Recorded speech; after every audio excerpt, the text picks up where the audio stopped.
Thank you everybody for staying up for this presentation. It is around 6 o'clock in the morning here in Houston. I will try to complete very quickly. In contrast to the presentations you have already heard, this is of a different nature. This is the history as experienced by the common man. When the common man looks at the history of India, they feel there is a problem in the way history is narrated. That is why the title, A Forbidden History of Indian Civilization. We'll try to see where the problems are with the narration of Indian history and where the evidence is taking us. My pranams to all the gurus who have guided us on this path. So I, as an engineer, always use a model.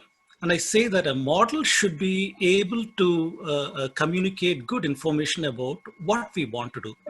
So model-based approach, like I mentioned over here, it helps us to accommodate all the evidence coherently with little or no conflict. And what evidence are we talking about?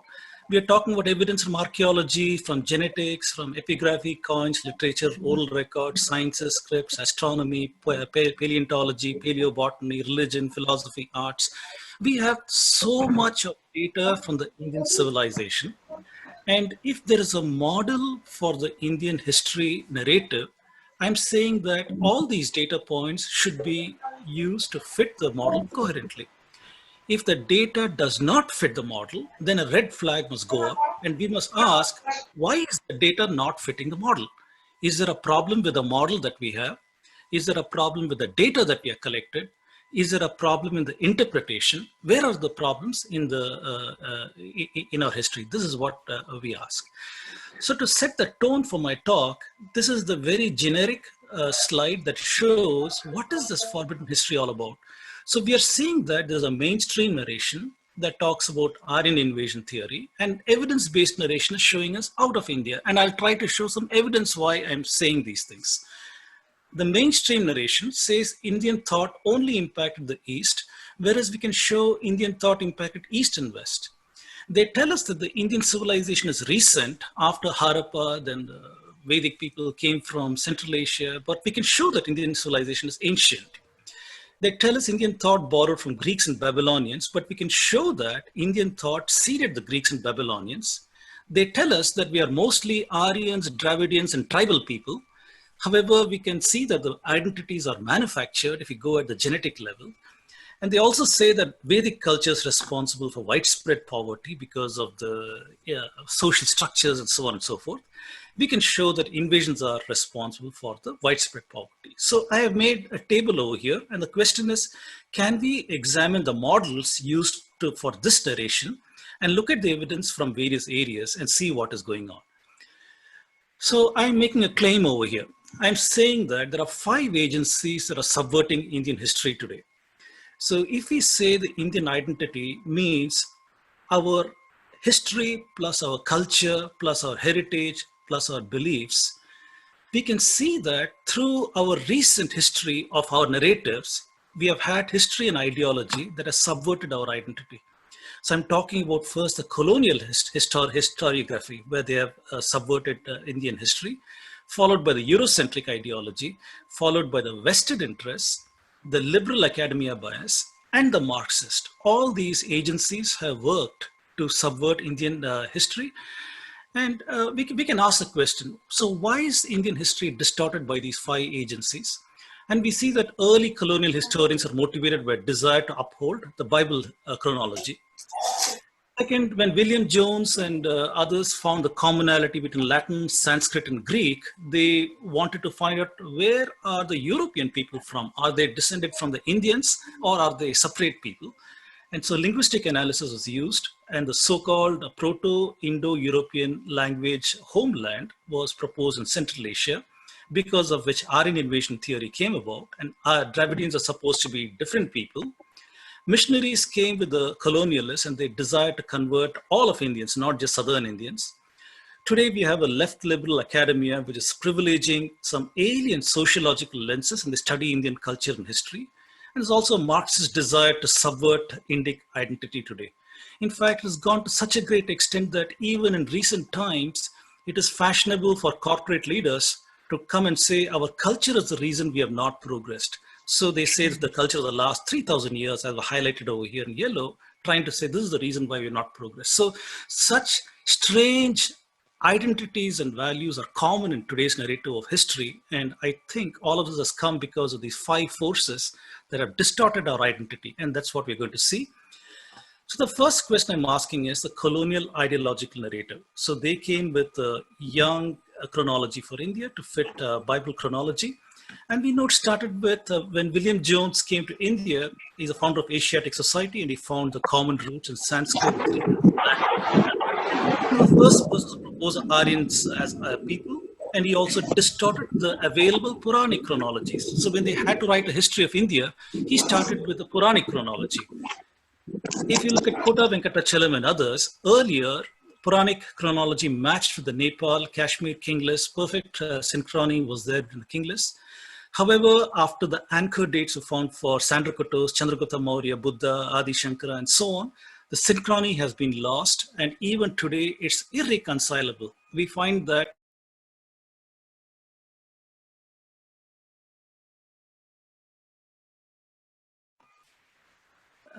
am I audible now? Can you hear me? Yes, you are audible. Just for a second, you will not. Okay. Please carry on. So after these anchor dates are proposed for Indian chronology, the synchrony has been lost and it's irreconcilable even today. And also we got Max Mueller, who dated the Vedas on the basis of linguistic analysis in a certain time period. And we show that their works are motivated by a desire to uphold the biblical history. And people ask me, what evidence do you have for this kind of thing? Well, we look at their own writing. For example, in William Jones wrote in 1788 in this particular work, Asiatic Research, either the first 11 chapters of Genesis are true or the whole fabric of our national religion is false. He also said, I'm obliged to believe the books of the Genesis. Max Mueller said, I look upon creation given in Genesis as historical in this particular work. And basically the Genesis said, according to the Genesis accounts, as interpreted by the Anglican Church of that time, they said that God created the world in 4004 BCE and destroyed the world in Noah's flood in 3000 BCE. So if there is any history that you find, it cannot be older than 3000 BCE. So when they found Puranic accounts in India that are going beyond this 3000 BCE point, they tried to say that Indian history has got to be reconciled correctly. There are a lot of mistakes. And this is the reason why they proposed all these dates that they did. One more work for Max Mueller's motivation in this Life and Letters of Max Mueller, compiled by his wife, 1866 work in December 9th of this particular year. He writes that the Vedas are the root of the religion. To show them what the root is, I'm sure, is the only way of uprooting all that has sprung from it for the last 3000 years. So their writings clearly give us an idea of what they were thinking and where they came from. So it's clear that they came to biblical chronology. However, today's science very clearly dismisses this whole thing, because we know that today's science says that the Big Bang event 14 billion years ago, leading to development of galaxies, stars, and planetary systems. You can look at geological studies that show plate tectonics and continental shaping is going on for billions of years. Paleontology showing ancient fossils that are at more than 100 million years old. All this disproves assertion that Earth was created in this time frame. So this is clearly disproved by modern science. We don't have to waste time on that. If we go next to the linguistic model, the Proto-Indo-European homeland in Central Asia, this is a search for the European homeland. So the linguistic model was, the implication of this particular model is that there has to be an Aryan invasion theory or a migration theory in 1500 BC from Central Asia in order to fit other constraints that they have when there are proposals on how these migrations happened. As a result of this model, the implication is Sanskrit and Hinduism is an import and Dravidians are a separate people in India. We also see that today people talk a lot about genetics, but my analysis has shown that evidence is made to fit the linguistic model. Constraints that are available in the linguistic model are used in genetic studies, and that is how some of the analysis is done. We see that's not an independent line of evidence. It is an evidence that is using the results from linguistic analysis to propose what it is doing. We also see there is internal evidence from astronomy. We heard today and yesterday some evidence from archaeology, from climate records, from oral literary works. These also don't fit the linguistic model, and they're opening new questions, and that's what we need to see. So the European Home for Search for Search for the Homeland, they initially thought India is a homeland. However, in late 1800s, when they discovered the Mitannis and the Hittites, who were apparently a Sanskrit-speaking people in northern Iraq and Turkey, in that area, they proposed that the homeland is not India, it is somewhere else. And they proposed this linguistic analysis, and they said that the homeland has got to be in Central Asia. However, in late 1800s, early 1900s, it discovered the Indus Valley civilization, and the Aryan invasion theory, it was proposed from the Proto-Indo-European homeland using the evidence of linguistics and the so-called archaeology of Mortimer Wheeler and other people. In 2000s, this has become a migration theory from PIE homeland, and the evidence people are proposing is linguistics, archaeology, and genetics.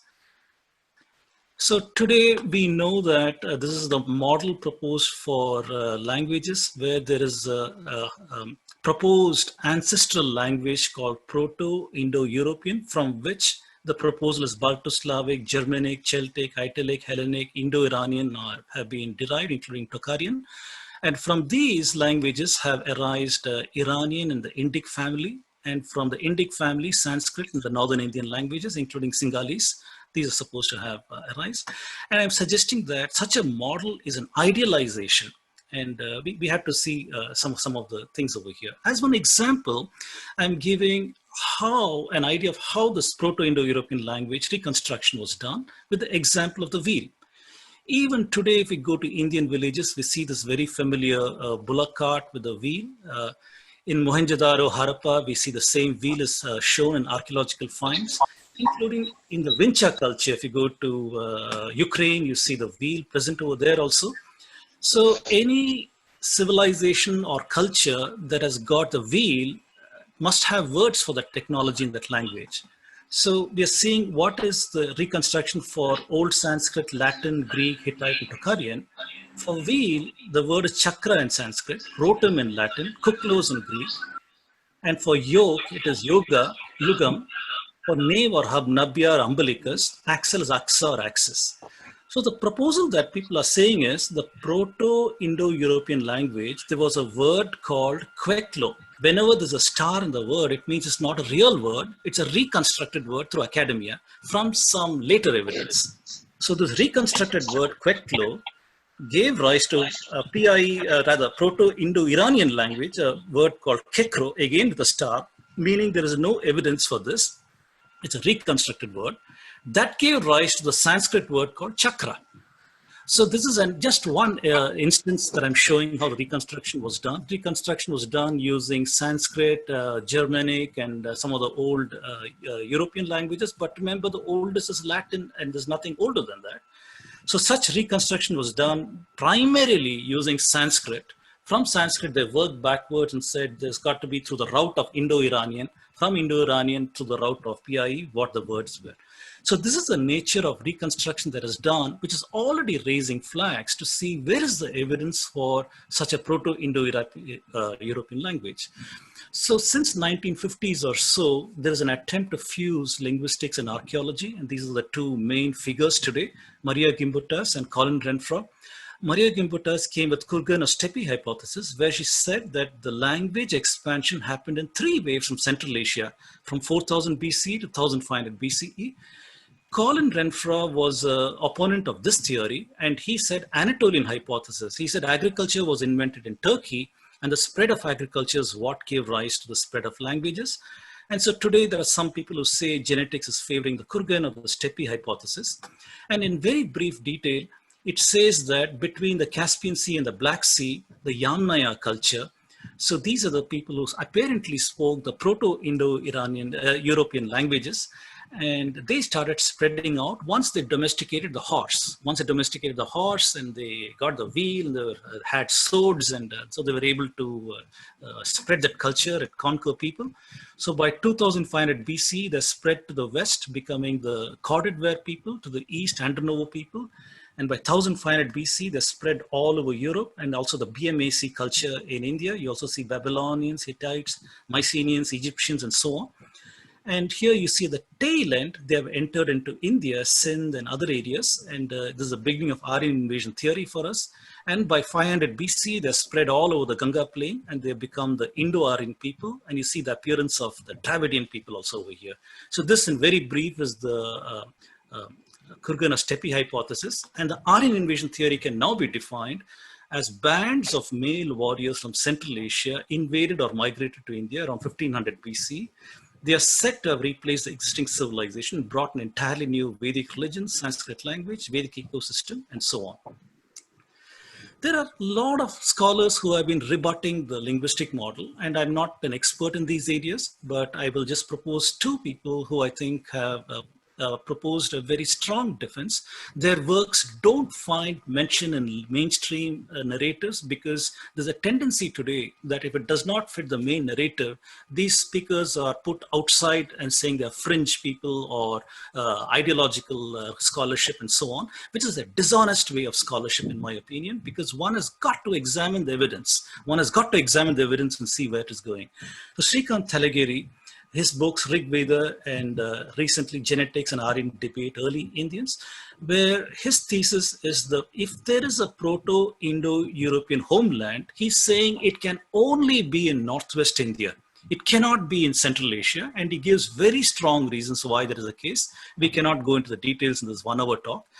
And on the other hand, Professor Kazanas, who wrote these two books over here, he says a very strong statement. In his view, all the mainstream academic publications subject of reconstructing PIE are worthless. Very, very strong statements from two gentlemen. I'm not going into details of them, so we'll just say that there are rebuttals to this model. At this point, I'm examining the models. We started with the colonial model, biblical model. We went on to the linguistic model. Then we went on to this model about who is rebutting the linguistic model. Now we're talking about the Marxist and ideological model. So today, there are a lot of people who control the narration of Indian history, whether it is Satish Chandra, Bipin Chandra, Irfan Habib, and so on and so forth.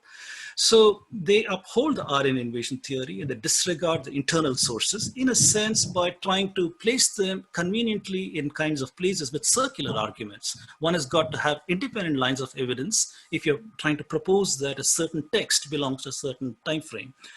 IVC is disconnected from India. It is spoken of as if the Harappa people are third person. They had more contact with the Sumerians and other people. They're not connected with Indians. And the so-called Vedic people are made invaders and migrants in this time frame. We find in NCRT books, which has become a battleground today, the central narratives favored over rich state narratives. And we also find evidence today in what children are learning, where minority sentiments are privileged. Imagine periods of Indian history is whitewashed, and imagine atrocities of, invasive periods, and imagine atrocities of Indic rulers as manufactured. To promote certain values, a deliberate Hindu-phobic narrative is made. While reviewing the NCRT, the SCERT textbooks for 6th grade to 10th grade, we have found that there are distortions, erasures, biases, and errors, and misrepresentations. And unfortunately, we cannot build a national identity with these kind of distortions. The final model is one of the liberal academia bias model. So the academia comes with the use of alien lenses to study the Indian social systems. And if you just take one example, for example, from this journal article, the 1966 paper, if you take a look, some of the arguments on looking at the internal evidence and trying to propose a sociological model are based on some assumptions. For example, the Advaita philosophy professed by some does not really operate as far as the common people are concerned. The karma theory is also not implemented to the level of interaction. Same thing about dharma. It's not been institutionalized. And so the kind of operation it comes is, it fails to see the impact of external forces on the practice of the culture of the country. That is the first critique. Second critique is, the models take the present practice of the culture of the country and they extrapolate it to the past. And this too is a questionable extrapolation when such things are done. So we see that the sociological models really started with the 1900s anthropology models leading to present day models. Herbert Risley, one of them, used race science, the ratio of the width and the height of the nose to classify people as a metrical way of doing it. And he's the one who entrenched caste and other such things. And caste and other notions have become primary constructs in the use of social theories. And there are a whole lot of interesting people who are proposing sociological models. And I'm suggesting that when we use alien lens, it undermines the internal understanding of our culture and identity and the way we look at ourselves. We are looking at foreign lens to look at ourselves, whether it's a post-colonial lens or a subaltern lens or a feminism lens and so on. Edward Said, for example, proposing the us and them binary, if you look at the NCERT textbooks, everything is oppressor and oppressed. Who oppressed whom in the Indian context? This is the kind of narrative that is there even in children's textbooks. And as a result of this kind of thinking, also, if you look at Gayatri Spivak's book, the cultural other has been defined as a suppressed voices and so on. I strongly suggest this book, Castes of Mind, which deals with how the colonials constructed the notion of caste as an unchanging entity, if you will. And then that has been the dominant way that people are looking at themselves today. And I'm calling out these models as questionable. So, if one takes the Aryan invasion model, it imposes several constraints on Indian history. So even if you find certain evidence, there is a pressure to fit it within the constraints of this model. So this is what we're trying to take a look at this over here. One of them is the antiquity of the Indic people, and archaeology is showing that Indic people are pretty ancient. For example, the artifacts that has been found in India 1 million years ago. If you go to Athirampakam in southern India or the Narmada Valley and look at the Soan Valley, Bias Valley, we find the Narmada man, the skull, and in Shanti Papu has found in southern India artifacts, where we see from 1 million years ago, a Narmada man 350,000 years ago, Athirampakam. We find there are cave art tools all over India from 40,000 years ago, Edical, Birana from about 9,000 to 10,000 years ago. Underwater artifacts have been found by CSIR, National Institute of Oceanography, 8,000 years ago. And what I'm calling inverted quotes recent in this time frame, artifacts from 5,000 to present in Harappa, Ganga Plains, Saraswati and Indus Plains, Kiradi, Arikamedu, Pattanam, whole lot of places archaeological finds are coming in and all providing data points that is showing the evidence of continuity and great antiquity for Indian people. So I'm proposing the question, is the Indian civilization recent or ancient? And for that, I'd like to use the mechanism of astronomy.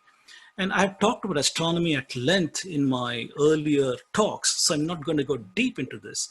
The Indian astronomical model was based on nakshatras and Rashi. The ancient Indians divided the sky into 27 segments, into 13 and 1/3 degrees segments, and they named each of these segments for the principal brightest star, and they marked the calendar or the passage of time based upon the moon's phases and the position of the moon against the fixed stars in the sky. So this was the calendar that they used. And we find that this nakshatra model is there in all the languages, Sanskritam, in Telugu, Kannada, Hindi, Gujarati, Marathi, Tamil, Malayalam, and there are variations. When you find that such a model is available in all the languages of India with variations, it is already a hint that is a very ancient model, that there are regional changes already. And wherever I mark it in color, we see there are changes in the regional model. One can ask, how old is a nakshatra model and what is the literary evidence that we have for that? If we look at the Griffith translation of Atharva Veda 1907, we find there is a listing of all the nakshatra names, Kritika, Rohini, Mrigashira, Adra, all the way to Bharani and so on. We find a fully developed nakshatra model, giving us a suspicion that maybe it is even more ancient than this. In Taittiriya Samhita in 4.4.10 also we find a listing of all the nakshatras, again telling us that it is probably a very, very ancient model. A book called Vedanga Jyotisha. Vedanga Jyotisha was a book that had an astronomical measurement, and there are several scholars like Weber, William Jones, Colebrook and others, including Indian scholars like Pillai, Tilak and others who tried to date this. And Dikshit came closest to the date of Vedanga Jyotisha to 1400 BCE. I'm not going into details of how they did that, but because of winter solstice happening in the Dhanista nakshatra, today we can crank it back in astronomical software like planetarium and understanding the phenomenon of precession of equinox, which is a 26,000 year cycle. We can take ancient measurements and try to see at the precession rate of 26,000 years, when was such an observation true? By using that kind of mechanism, we know that the Vedanga Jyotisha measurement was probably true in 1440 BCE. That's already an indicator of how ancient some of the internal evidence is. Shatapatha Brahmana, written by the Rishi Yajnavalkya, that has got a statement that Kritika never swerves from the east direction. So such a heliacal rising of Kritika, I am talking at length in my talks about this. I'm not going to go in details in this 1 hour talk. This can be dated to 2982 BCE. A very, very ancient time is present in the Shatapatha Brahmana based on the astronomical measurement, which does not seem to fit with the Aryan invasion theory model or the dating of Sanskrit texts by Max Mueller. That is what we are finding from this. Also, in our text, there is an ancient epoch that has been encoded. Whether you see the Puranas are talking about something called Kali Yuga, Aryabhatta and Surya Siddhanta are referring to this epoch. Pulisa Siddhanta, Brahmagupta, Al-Baruni also refer to this. I-Holy Temple epigraphy also refers to this. Lee Gentle also refers to this tables of Trivellor, which he found in Pondicherry in India. He sent these tables to his friend called Cassini, who was an Italian. He studied these tables and he declared that whatever it is referring to, it appears to be astronomically February 17th, 18th midnight, 3102 BCE. Also, Playfair, Bentley, Colebrook, Burgess, all of them determined the Surya Siddhanta measurement and determined this time date. It turns out to be a rare conjunction of planets, sun, moon, the Revati Nakshatra. And I've simulated that in the planetarium software, and Revati Nakshatra, you see there's a conjunction of the sun, the moon, and Guru, Shukran, Mangala, Mars, Buddhan, Shani, everything is clustered over here.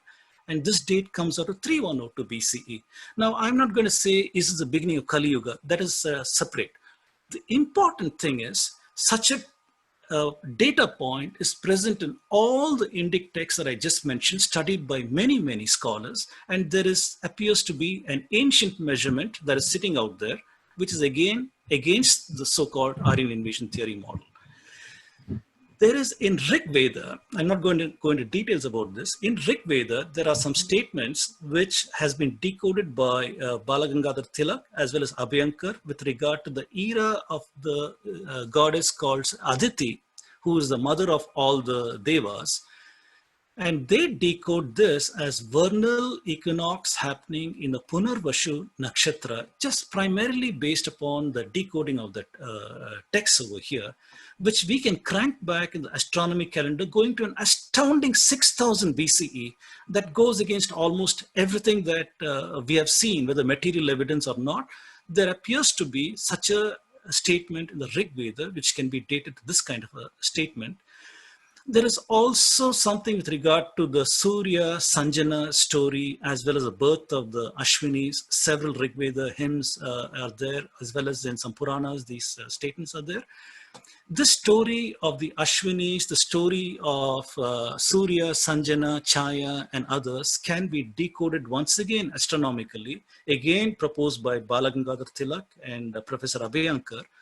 It turns out to be that the heliacal rising of Ashwini, which is what is proposed by that story, the winter solstice happens over there in 7200 BCE. Once again, staggeringly ancient period of time, apparently present in our text.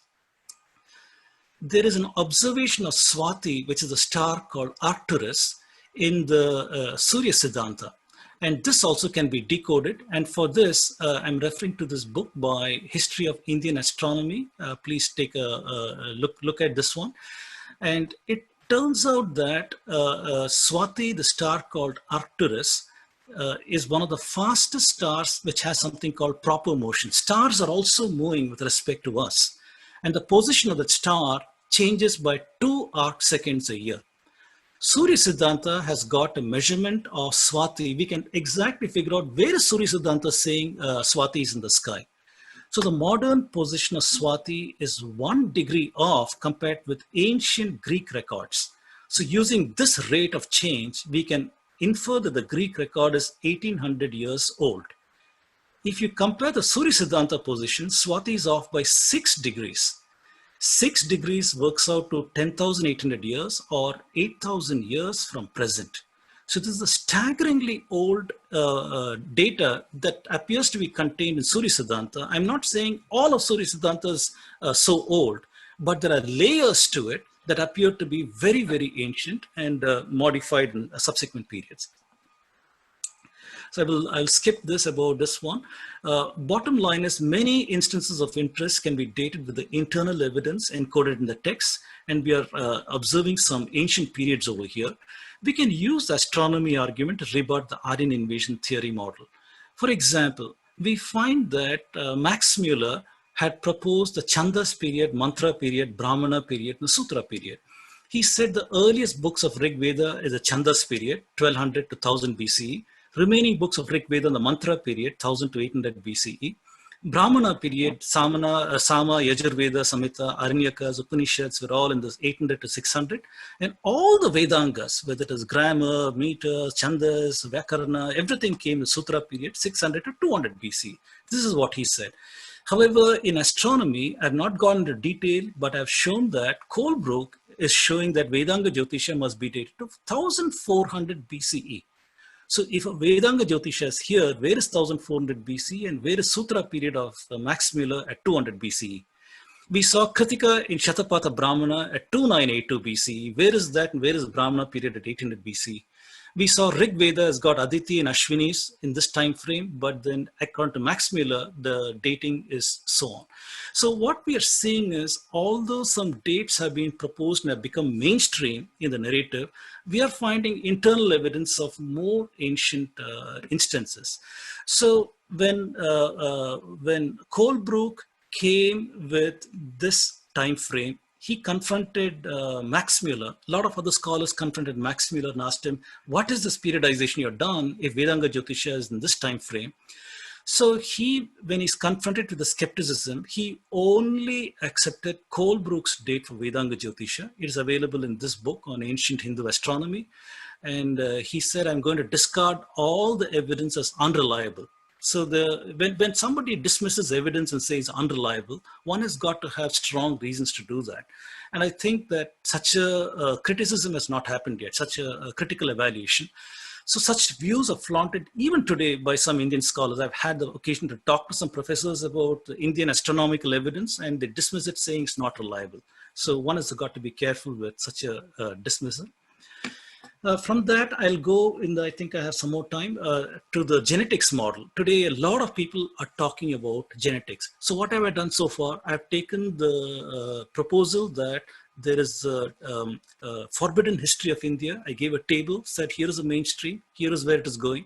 I talked about 5 agencies that are controlling Indian history. I tried to give the reasons why this history has been controlled by these agencies. We went to the discussion of the linguistic model, the Aryan invasion theory, what is it, and what are the proposals from that? Who are the people where archaeology and linguistics are proposed? We talked about Srikant Talagiri and Kazanas.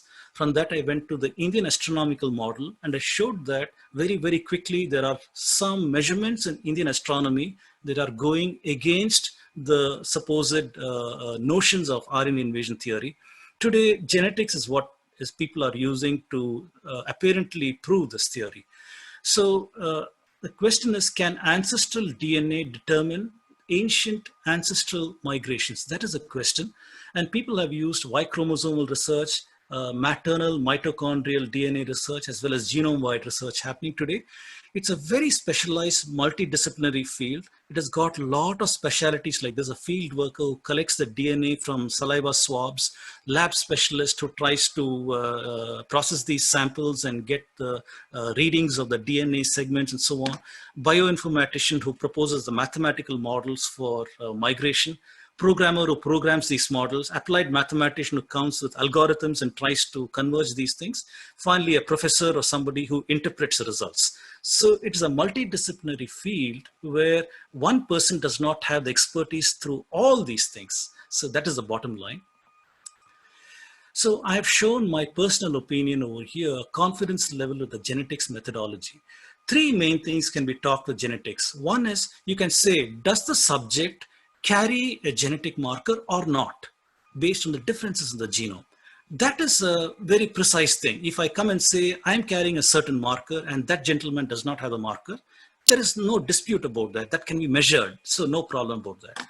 The second level of analysis in genetics is when they say, in a certain genetic marker, so many the percentage of markers in a population is this much, 40% of them, of this population in India, they carry this marker. And they also say there's a direction of flow. It is coming from northwest of India into India. When such assertions are made, I have a problem with that, because the question is, what is the mechanism that you use to propose these things? Finally, there is also an attempt today to say 80% of Indians, for example, may carry an ancient marker that has been found, some sample somewhere. And this is a percentage of inheritance from an ancient sample and the direction of genetic flow. I've got strong problems with this analysis. I've shown it in red. So there are concerns with methodology due to which one cannot globalize the results. It's only got to be narrow claim. You can make a very narrow claim. You cannot say that based on the studies I've done, even if you got 15,000 samples, you cannot say I can extrapolate it now to the history of India going to the ancient past. One has got to look at the models, methodology, data, samples, and the claims. And at the base of all the genetics analysis is a mathematical model. And the mathematical model has got assumptions, model appropriateness, scaling, convergence, lot of mathematical issues are there. There are two main analysis methods. One is called admixture, which is an optimization, mathematical optimization problem. And the other one is a PCA analysis, which is based on multivariate analysis and clustering. Eigenstrat is the code that most people use. And both of these are used to talk about the Indian population and other populations based on some ancient samples of data as well as current day measurements of data. And I make the statement that just because your mathematical models converged, that does not confer correctness, because the problem can have multiple solutions. How are you sure that the model, the solution that you got is the correct solution? To give an example, supposing I'm in New Delhi and I use my cell phone and I say that I want to use Google Map and find out from where I'm from my home, how do I go to the New Delhi airport? Google Map might say, you can go by this route, you can go by this route, you can go by this route. There are 3 routes. And why is any route more correct than the other? Just because you're linking 2 points, you're chosen to go in this long route because there is no toll road, you don't have to pay the toll, so you're going on this route. And you're saying, as I went on that route, I found there are 10 shops, 20 restaurants, 15 other such things, and therefore I think my archaeological evidence is right and all these kind of things.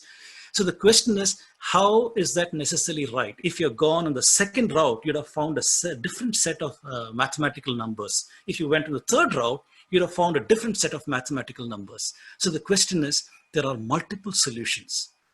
You found a answer. Is it the answer? Such questions abound in mathematical models.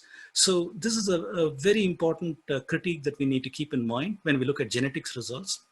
So the early results in 2000s and so on made use of maternal mitochondrial DNA to show how did early humans spread through the world. Remember, the archaeology in India has already shown the presence of ancient Indians in India from 1 million years ago, 350,000 years ago, Narmada man and Athiram Pakam. We have evidence that man lived in India for a very long time. Empty DNA appears to be showing the appearance of some African DNA also in India about 85,000 years ago, when a group of people left Africa and they came along this triangular part of India all the way to Sumatra and so on.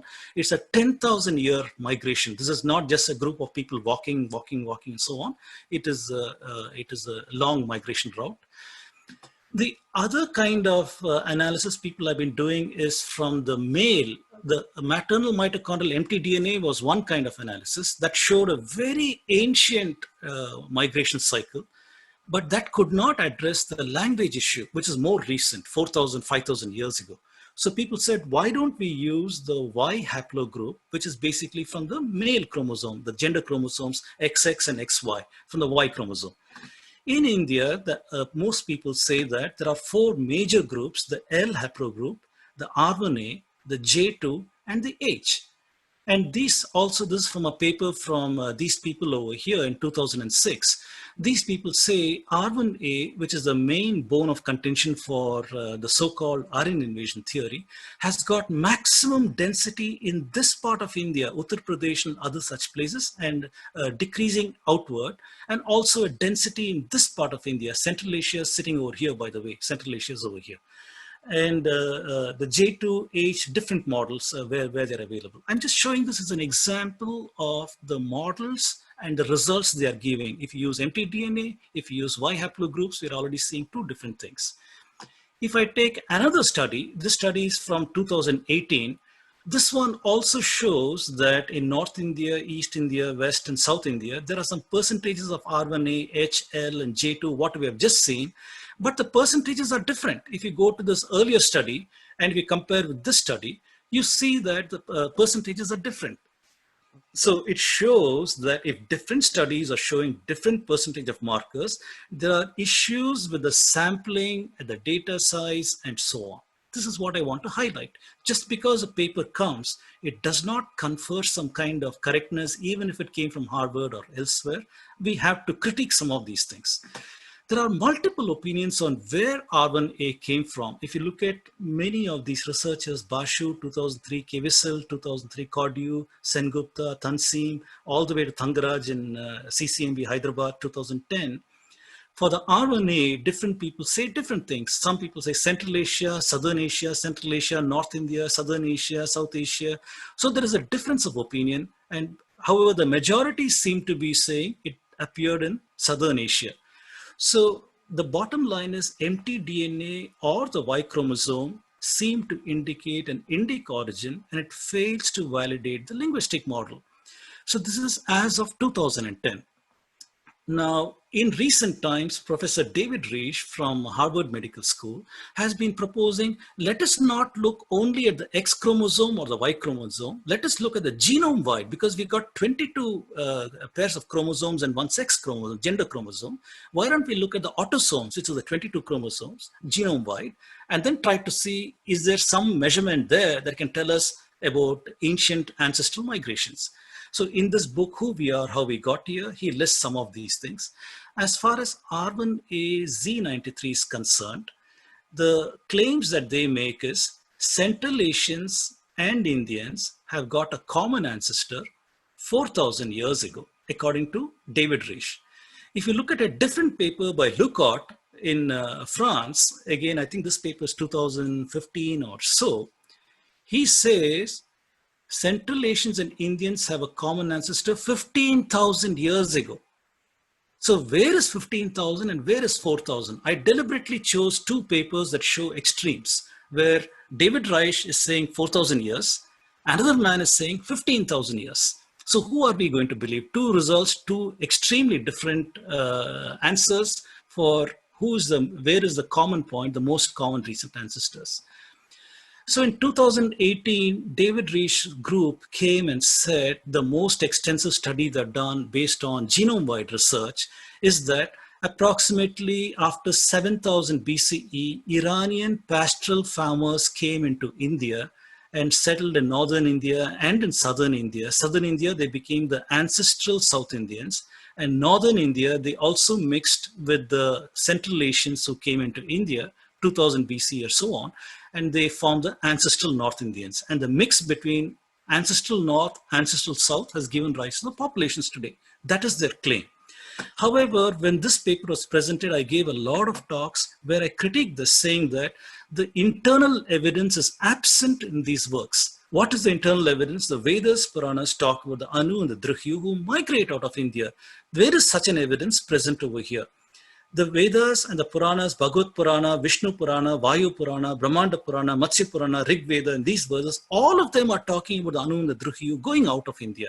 So if there is so much of internal evidence, Should we discard all of these things because your measurement did not contain that?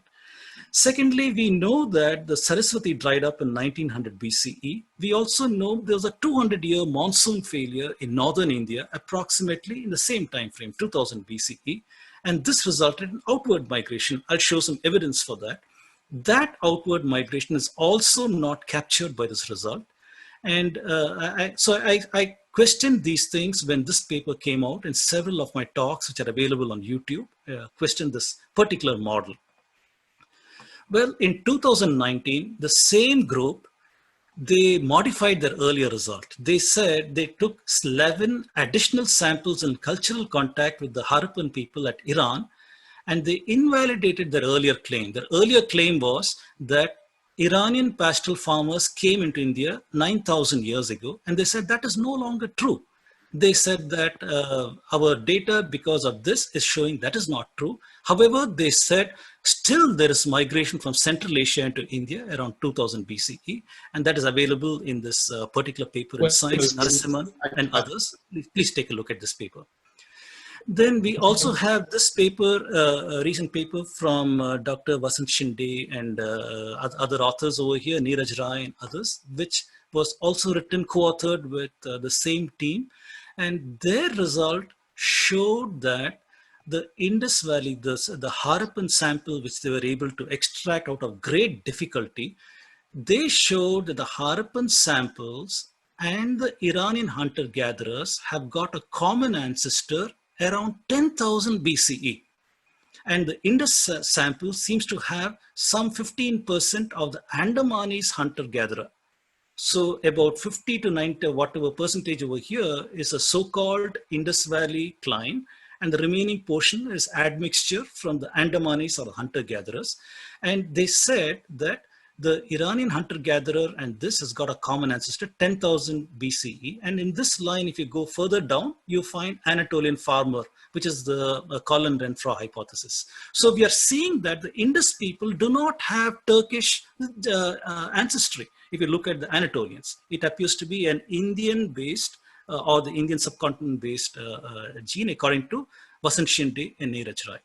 So I've shown a roundup of several ideas where the bottom line is different studies show different percentages of the 4 markers. They show different studies show different timeline for the most common answer, recent common ancestor.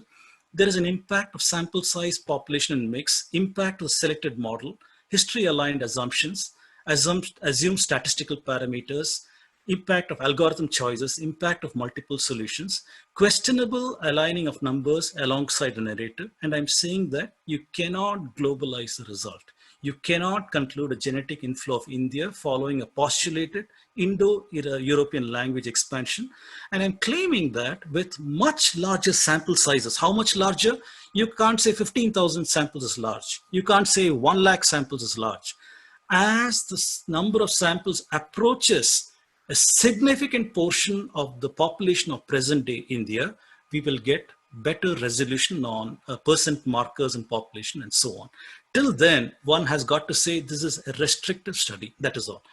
Please take a look at my earlier talks where I've gone in great detail in this particular model and critique. Very quickly, other evidence that does not fit the Aryan invasion theory model. One is a reverse Saraswati. There are several papers that are coming out that are using various scientific measures to talk about the presence of a river that is, for example, evidence 3 to 10 meters below the surface on both sides of the modern Gagar in a stretch of 300 kilometers up to the Pakistan border. So there are people who claim that such a river never existed, and you find these people in who are trying to uphold the narratives and textbooks and so on. However, scientific evidence today in this paper in 2019, for example, is saying there is a presence of a river, that is Saraswati over here. B.B. Lal, I know there's critique in some of his works, but he also presented a paper on continuity of civilization, where he tried to show that there appears to be continuity from Harappan times, whether you look at the Sindur symbol found in some of these artifacts, whether you look at the Namaste, which is a deeply Vedantic concept. Namaste says the Narayana in me is bowing to the Narayana in you, which is a Vedantic concept that Brahman lives in everybody. And such an artifact is there in terracotta figurines from Harappa. The S.R. Rao found in Kalibangan Shivalinga, as well as S.R. Rao and B.P. Lal found Yoga Asana figurines terracotta that show a deeply Vedantic kind of concept. Continuity in Birana, if you look at the pottery shard that shows a very similar dancing girl pose, very, very intriguing across geography and time, you find a similarity of a concept. If you look at iron that is present in Telangana, there is Tiwari Banerjee in this time frame had proposed that Aryans brought the Iron Age to India with the Aryan invasion 1500 BCE. However, in today's analysis, we are finding that iron has present in various parts of India, perhaps as old as 2400 BCE in Telangana, tested in the National Geophysical Research Institute. Artifacts like knives, blades have been found by Professor Rao, and it pushes back the Iron Age in India. It opens a question, red flags are going up. Everybody knows in Sanauli, the Sindhu-Saraswati civilization, where chariots have been found in pit burials and graves and so on. And a recent interview with their chief archaeologist, he says that the X-ray analysis has found that those artifacts also have horse whips. He's saying this is not a bullock cart driven chariot. These are horse driven chariots. He makes a statement in a YouTube video called Warriors of Sanauli. Please take a look at it. The chief archaeologist makes these claims over there, and it invalidates the claim that Aryans brought the horse and chariots to India.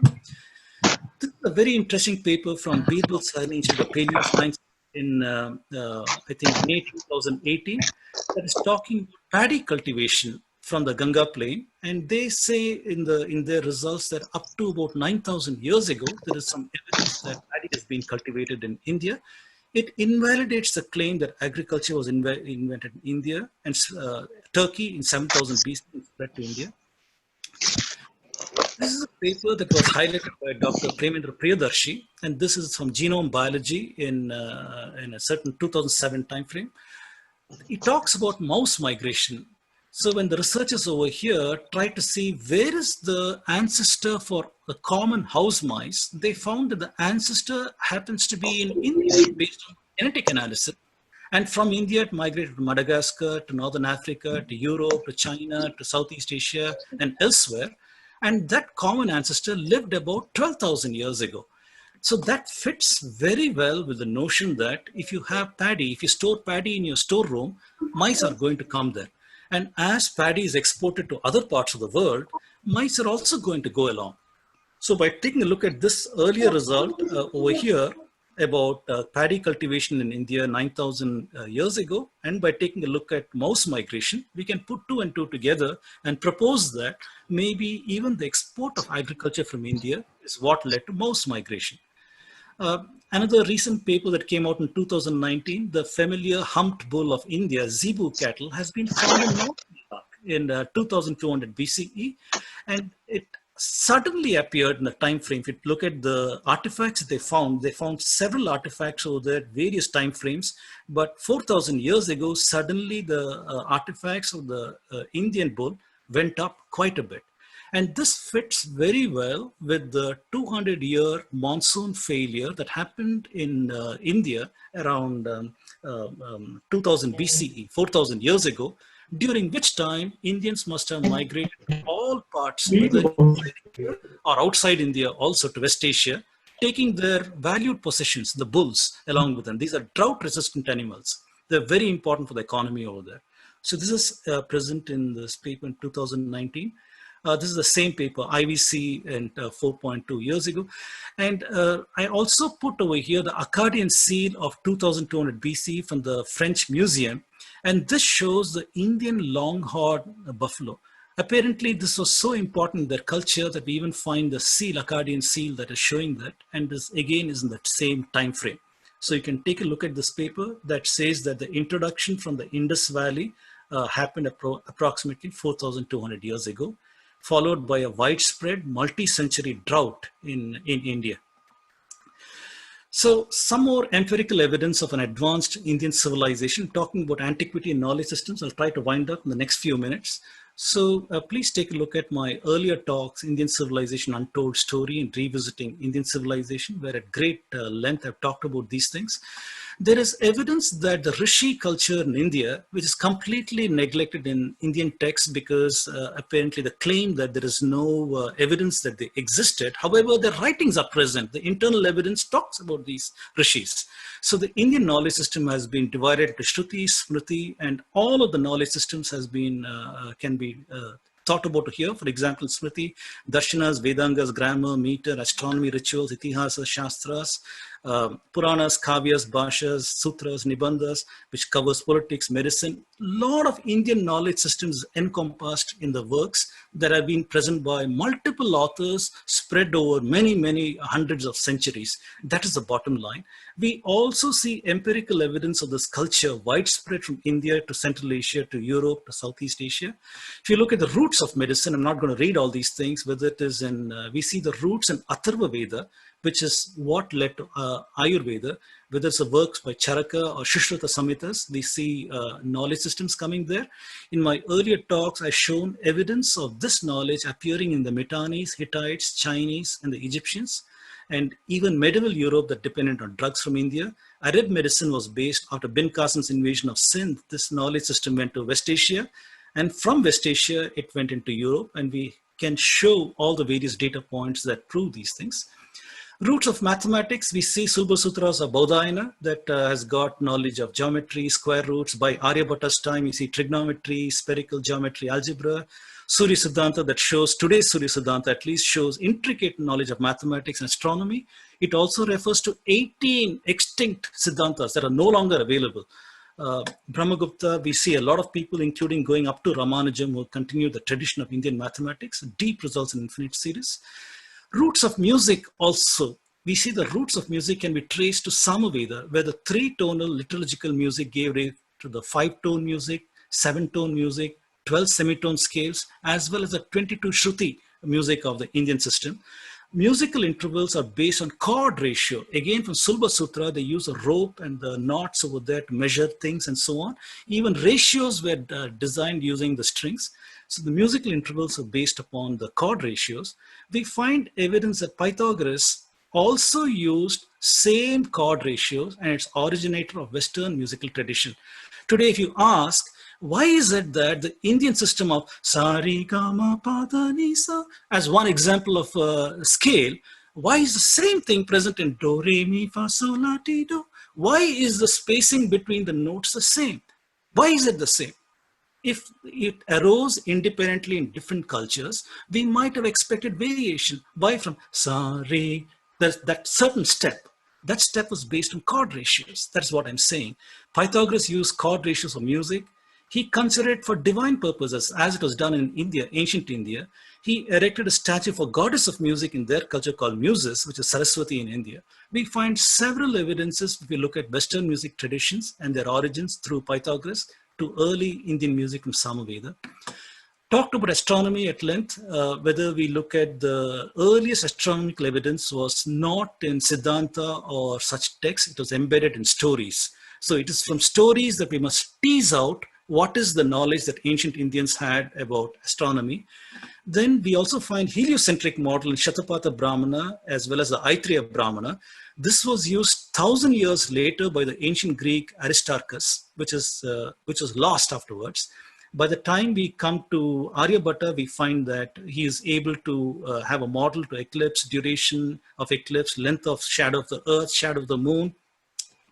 Brahmagupta for the circumference of the earth, curvature, rate of precession by Bhaskara II, partial heliocentrism by Nilakanta Somayaji, as well as so on and so forth. So we find that there is a clear development of Indian knowledge systems, whether it is mathematics or astronomy and so on, and including the modern digital systems. Today, everybody carries a cell phone or a digital computer. I'm not claiming that ancient Indians developed these things. No, I'm not doing that. What I'm saying is, at the heart of the cell phone, you got logic gates like NOT gate, AND gate, NAND, OR, NOR, all these kind of logic gates are used, using which complex logical systems can be built that can interpret programming languages and can implement phone calls, it can implement YouTube videos playing on your cell phone and so on and so forth. These are the roots of the modern technological system. They're all based on the logic which can be traced back to ancient Indian logic, whether it's from Pingala or even earlier. And we find that this Indian logic systems was translated by Colebrook in 1824, and he wrote a work on Indian logic. This influenced two giants of Boolean algebra, George Boole as well as D. Morgan, and they are the ones who developed this extensive algebra. Boole's wife was Mary Everest Boole. A letter to Jagdish Chandra Bose in 1901. She says Indian logic greatly influenced Boole and D. Morgan, and they designed these things based on Indian logical systems. Nobody knows these connections, but if we go deep, we find that the Indian knowledge system has influenced a whole lot of civilizational development.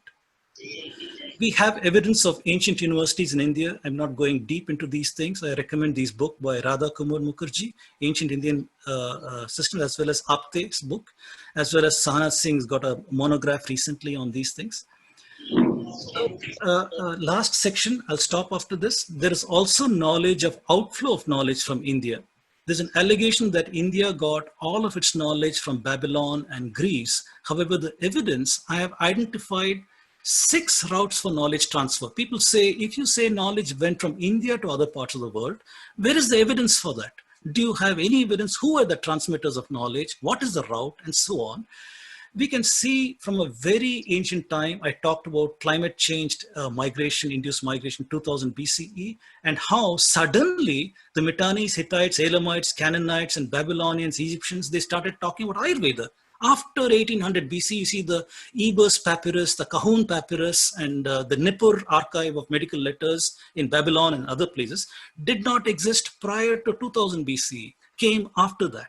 So it was Indic knowledge systems that came over there. The Mycenaean period, we see that, travel by Greek scholars to India. So all the way from 3000 BC to 300 BCE, there is evidence of knowledge transfers. Here's one example, the Mitannis, Hittites, and Egyptians. This particular tablet is in a museum. It talks about the Mitanni ruler Tushrata, very, very Indic name. He writes a letter to the Egyptian pharaoh Imenhotep in 1350 BCE, where he's invoking the Vedic gods. He's talking about Indra, Varuna, and Ashwinis, and making a peace treaty with the Egyptians based on these things. Second route for knowledge transfer is post-Alexander between 3000 BC to 100 BCE, when the Seleucid Empire existed and provided a conduit for knowledge transfer between, and we have evidence of many Greek travelers who came to India in this time frame and took Indian knowledge out of this place. Third route for knowledge transfer, the Silk Route. We know that this is an ancient migration route, a trading route that existed from China all the way to Mediterranean to Europe, passing through India also.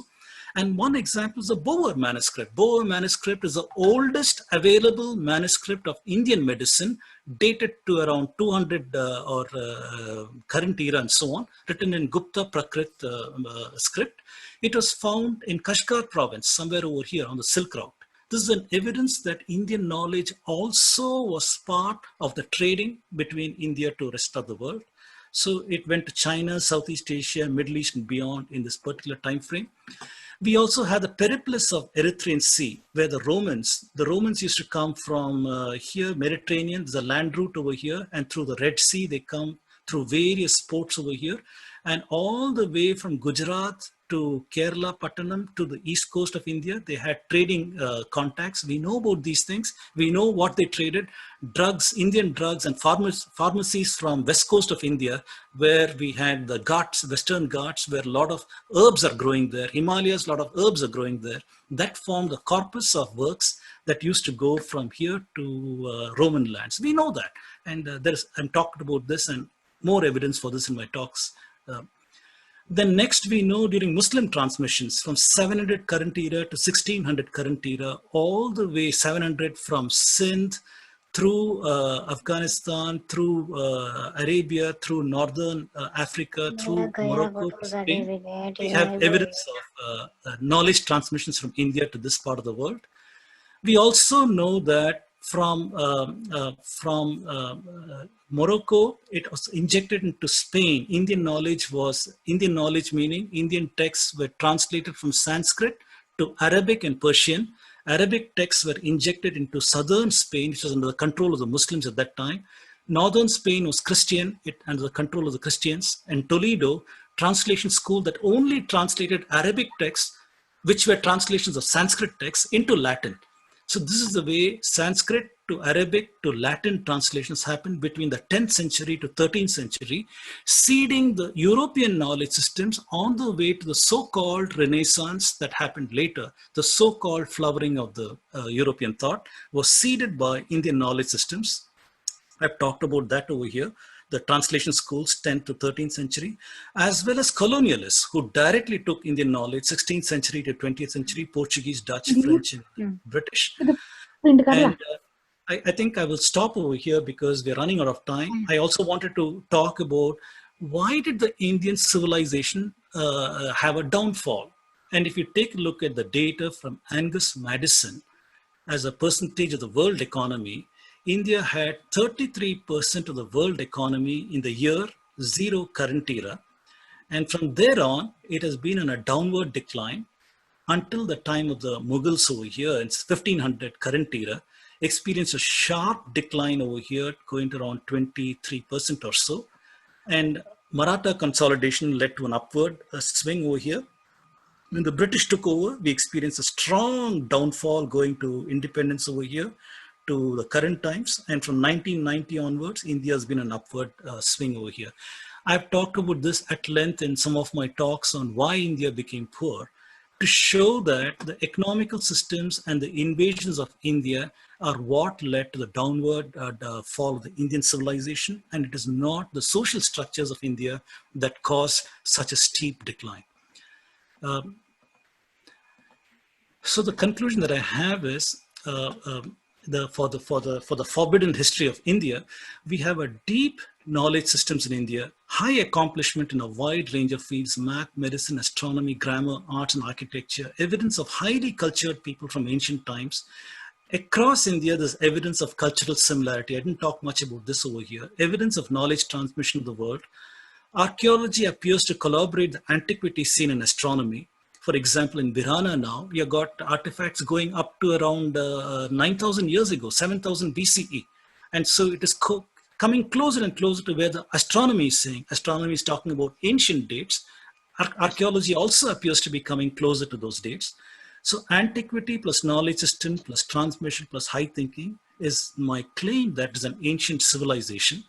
And I've crossed out all of these things and said that the evidence is showing is not Aryan invasion, it's an out of India theory. It is not a recent civilization, it's an ancient civilization. Vedic culture is not responsible for widespread poverty. Invasions are responsible for widespread poverty.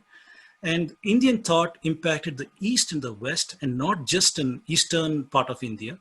Indian thought seeded the Greeks and the Babylonians. I haven't had the time to talk deeply about this, but in DNA, I try to show that these identities are spurious. These are manufactured identities, and there are attempts made to uphold these things. However, these are spurious identities. With that, I come to the end of my talk. Thank you very much for your patience listening to my talk. So I'd like to open it up now if you have any questions.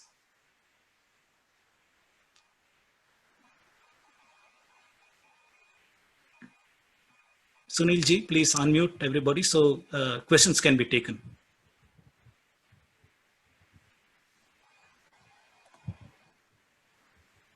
If you have some questions, you can unmute yourself now, and please, your questions are invited. Dr. Raj, Yashwant Kumar here. Hello, sir. The time period of Indian civilization done by Max Mueller. The entire writing of Max Mueller suggests that the Max Mueller came out of the Christian theory of creation, which starts from 4004 BC. Right, right. Very correct, What sir. is Yes, your observation on this? it's the same. Earlier, when I started the talk, I started talking about Max Mueller. If you look at the slide, I've said that yes, he is believing in this Genesis. He's believing in Genesis, which is talking about 4004 BCE. When he's writing to his wife, he also says that, for example, the Vedas are at the root of the religion. And to show them what that root is the only way of uprooting all that has sprung from it for the last 3,000 years. So his motivation for translations, his motivation for dating the text, it's all very, very clear. They wanted to uphold the Bible chronology, and they wanted to show the Western civilization as superior to the Indian civilization. So they were motivated by these kind of things. I've shown that. And I also said that science is very, very trivially rebutting this model. If we take a look at this particular cosmological model, we're rebutting this, saying that we clearly have evidence of dinosaur artifacts and fossils going back to 100 million years. And geophysicists are studying about plate tectonics. And plate tectonics is more than billions of years old. If you take a look at this picture about how continental drift is happening. So the Big Bang, which is cosmological model, is 13.8 billion years old.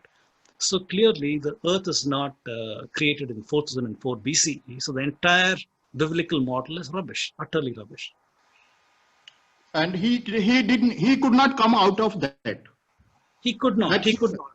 Yes, and also, like I told, there's one more instance that is important in his context. When people contested him on his model, when he said Chandas, Mantra, Brahmana, and the Sutra period, Colebrook had dated Vedanga Jyotisha to 1400 BCE. So in a certain conference, people came to him and asked, Mr. Max Mueller, is all of Indian chronology hostage to Bible model? And he was so upset with that question that he wrote this book. In this book, he's saying, I will only accept Colebrook's date for Vedanga Jyotisha. That's when he said, why does it matter whether Vedas were written in 1000 BC or earlier? It does not matter.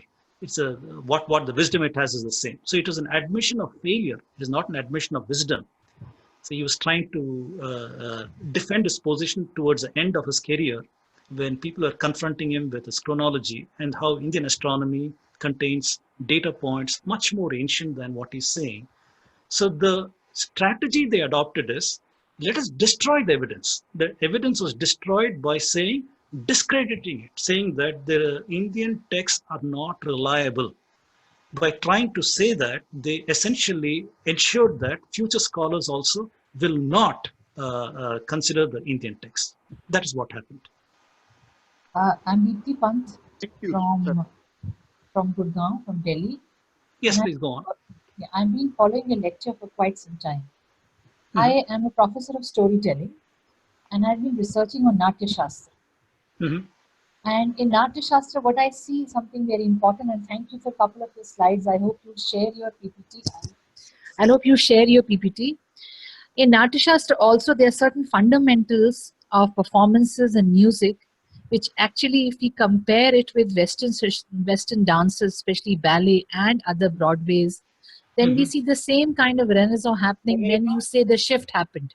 Right. And you showed that graph where after 2000 BC, in 4000 Right. BC, when the shift happened, during the same time, we see the changes in the way the dance and the theater and the music started shifting in Western, I won't say Western, I will say European context. Right. And I find it very revealing because I used to wonder why it happened. And you know, this particular analysis really helped me put the last piece of the puzzle together. That is one of the reasons this would have happened, because before that, if you look at the music, even if you look at the African music, there is a very strong sense of absence of chord there, which comes in when you start looking at the music and the dance and even the puppetry theater that came in Europe, came in much after the exodus from India, or I won't say India, but subcontinent started. Thank you so much. Thank you, thank you. So it's like you correctly pointed out. It's very, very important to study trace the history of music in the European tradition as well as African tradition, Chinese tradition, Indian tradition, and so on. Yeah. There is evidence of music in various cultures. We look at the Egyptian hieroglyphs. There is evidence Yes, of yeah. music on some of their Very walls. There is evidence of music in Bhimbetka. If you go to Bhimbetka, you find evidence of dancing and rhythm. Yeah, There is a I've been drums there. being played, Yeah. which is showing the antiquity in India itself. Yeah. There are graves found in China where the Mhm. musician was buried along with a flute. The Oh, flute very seems to be interesting. a 7-hole flute made from the Mhm. bone of the bird. The heron, has got hollow bones. Those Mhm. hollow bones were used to make a flute, and 6 or 7 flutes are buried along with him. And we can study the tonal structure of those bones, flutes, based on the spacing between the holes. We can even do that. So I am making the claim that Indian music started out as 3-tone music. 3-tone gave rise to 5-tone music. 5-tone gave rise to multiple 7 tones and so on. These are all based on chord ratio, the CORD, not CHORD. CHORD is also important, but the CORD ratio. So these so-called circle of fifth, which came in the Western tradition, is based on this 3:2 ratio that is falling out of the Indian music system. So the question that I often ask is, why did different cultures get the same major scale structure? Why did they get the same major minor scale structure? Is it coincidence? That is what people try to tell us. They say music rose independently in India, Greece, and China. However, we find when everything has got the same separation, we have to question that. Is it true? So I think the bottom line is that there is a lot to investigate over here. The claim that I'm making is that Pythagoras was instrumental in the starting of the Western music tradition, and it came from here. Around the same time, we find also what you said, the Sanskrit drama, the Greek drama, that also seems to be prominent. And again, if we work with the constraints of linguistic dating of Sanskrit texts, then we are confined to put certain Indian drama Sanskrit texts in certain time frames. And you have to question now which came earlier. Did the Sanskrit drama tradition come first, or did the Greek tradition come first? Questions come over there. So all these are circular because of the constraints put on the Indian civilization. Constraints of Aryan invasion theory, constraints of linguistic translations of Indic texts. All these things are forcing us to conform to the dates that are there. If we break these constraints and look at internal evidence, we are finding several interesting things over here. Thank you so much. Dr. Vedam, this is Rakesh Chaube from Hyderabad. Yes, sir. I just want to ask that there is a very lot of differences there in the time period of the chronology of the Indian kings or Indian history, which the Puranas and our text provide, and what the Western or the current prevailing situation provides us. So what and the name Chandragupta plays a very vital role in that confusion. So what is the whole confusion is all about, and how it can be resolved? So this whole thing came about when William Jones and others, they wanted to write James Mill writing the history of India for the civil servants from Britain. And when they first studied the history of India, it was through the Puranas. The Puranas were the ones that had the history of India. So when they looked at the Puranas, they could not make out where does it begin, where does it end. It seems to be going to great antiquity and going on to very, very great antiquity. They could not find out what is the relationship between Indian history and European history. Where do these two things anchor? Where is the anchor point? So their aha moment came when they studied Megasthenes Indica. Megasthenes Indica has not survived in original form. It has only survived because other historians are quoting it. From those quotations, they find that there's a ruler he's referring to as Sandrokotos. So Sandrokotos has phonetically been identified with the Chandragupta Maurya and put to around the 300 BCE time frame. However, there are Indic scholars who are trying to contest this thing, saying that this is not the same Chandragupta Maurya. The Mauryans, according to the Puranic chronology, must be 1200 years earlier than that. It is not in this time frame. They are in a much earlier time frame according to Puranic time frame. Puranic timelines has got starting from the grandson of Pandavas going up to the Gupta kings. So they say that it is an earlier chronology. So it does not fit over here. So that has been contested ever since William Jones and others came with the Purana king list. They tried to say Sandrakutos has got to be Chandragupta Maurya. That is one anchor point where they can say, now we understand where is Indian history in relation to Western history. But to do that, they also had to go to the Purana king list and say these are all mythical kings and throw certain kings out, move certain kings up, move certain kings down. They had to do all these things because the chronology should fit whatever narrative they're coming with. So there are several scholars today who are contesting these things, including contesting the calendar systems that they used. For example, Vedavir Arya, who's coming and saying that there is a 660-year discrepancy in the Indian calendar systems used by the colonial British, the Saka calendar and one more calendar. He says misidentification of epigraphy between these two calendar systems caused the British to throw away several important epigraphy as forgeries. Whereas if you understand them in the light of two calendar systems, it makes perfect sense. So there are attempts by Indian scholars to reconcile Indian chronology with the epigraphy that we have found and trying to say about these problems. I hope that answers your question. So bottom line is, ever since William Jones and other British scholars did synchrony between Sandrakutos and Chandragupta Maurya, and they played around with the Puranic king list, and they tried to reduce the chronology, the synchrony has been lost between the king list and our history. So even today, we are finding the difficulties that you just mentioned. We cannot reconcile our calendars because of these issues. Thank you so much. Hello, sir. This is Yes. Prashant from Pune. Yes, sir. Sir, can you please suggest me a book which would provide me, detailed insight about how the socio-economic dynamics, shifted or changed due to the invasions? See, invasion, yeah, it has had a lot of political repercussions in the Indian society. But then how did that particular invasion lead to reduced economic activity? Say, for example, if there was one particular caste X which was performing one particular profession or activity, how did that how did that particular caste group lose its job? Or how was the invasion directly responsible for the rigidity of the caste system for a particular varna to lose its designated job? I mean, the whole point is how exactly has the socio-economic impact of the invasion has been, and this point, I mean, once we get into this point, it can go a long way in explaining about why the caste system became rigid, and what are all the numerous examples to show, I mean, which can show that before the invasions how it was and after the invasions how it was. So analysis of the socio-economic perspective with respect to education, with respect to caste, with respect to a whole lot of other factors. Can you suggest any such books, sir?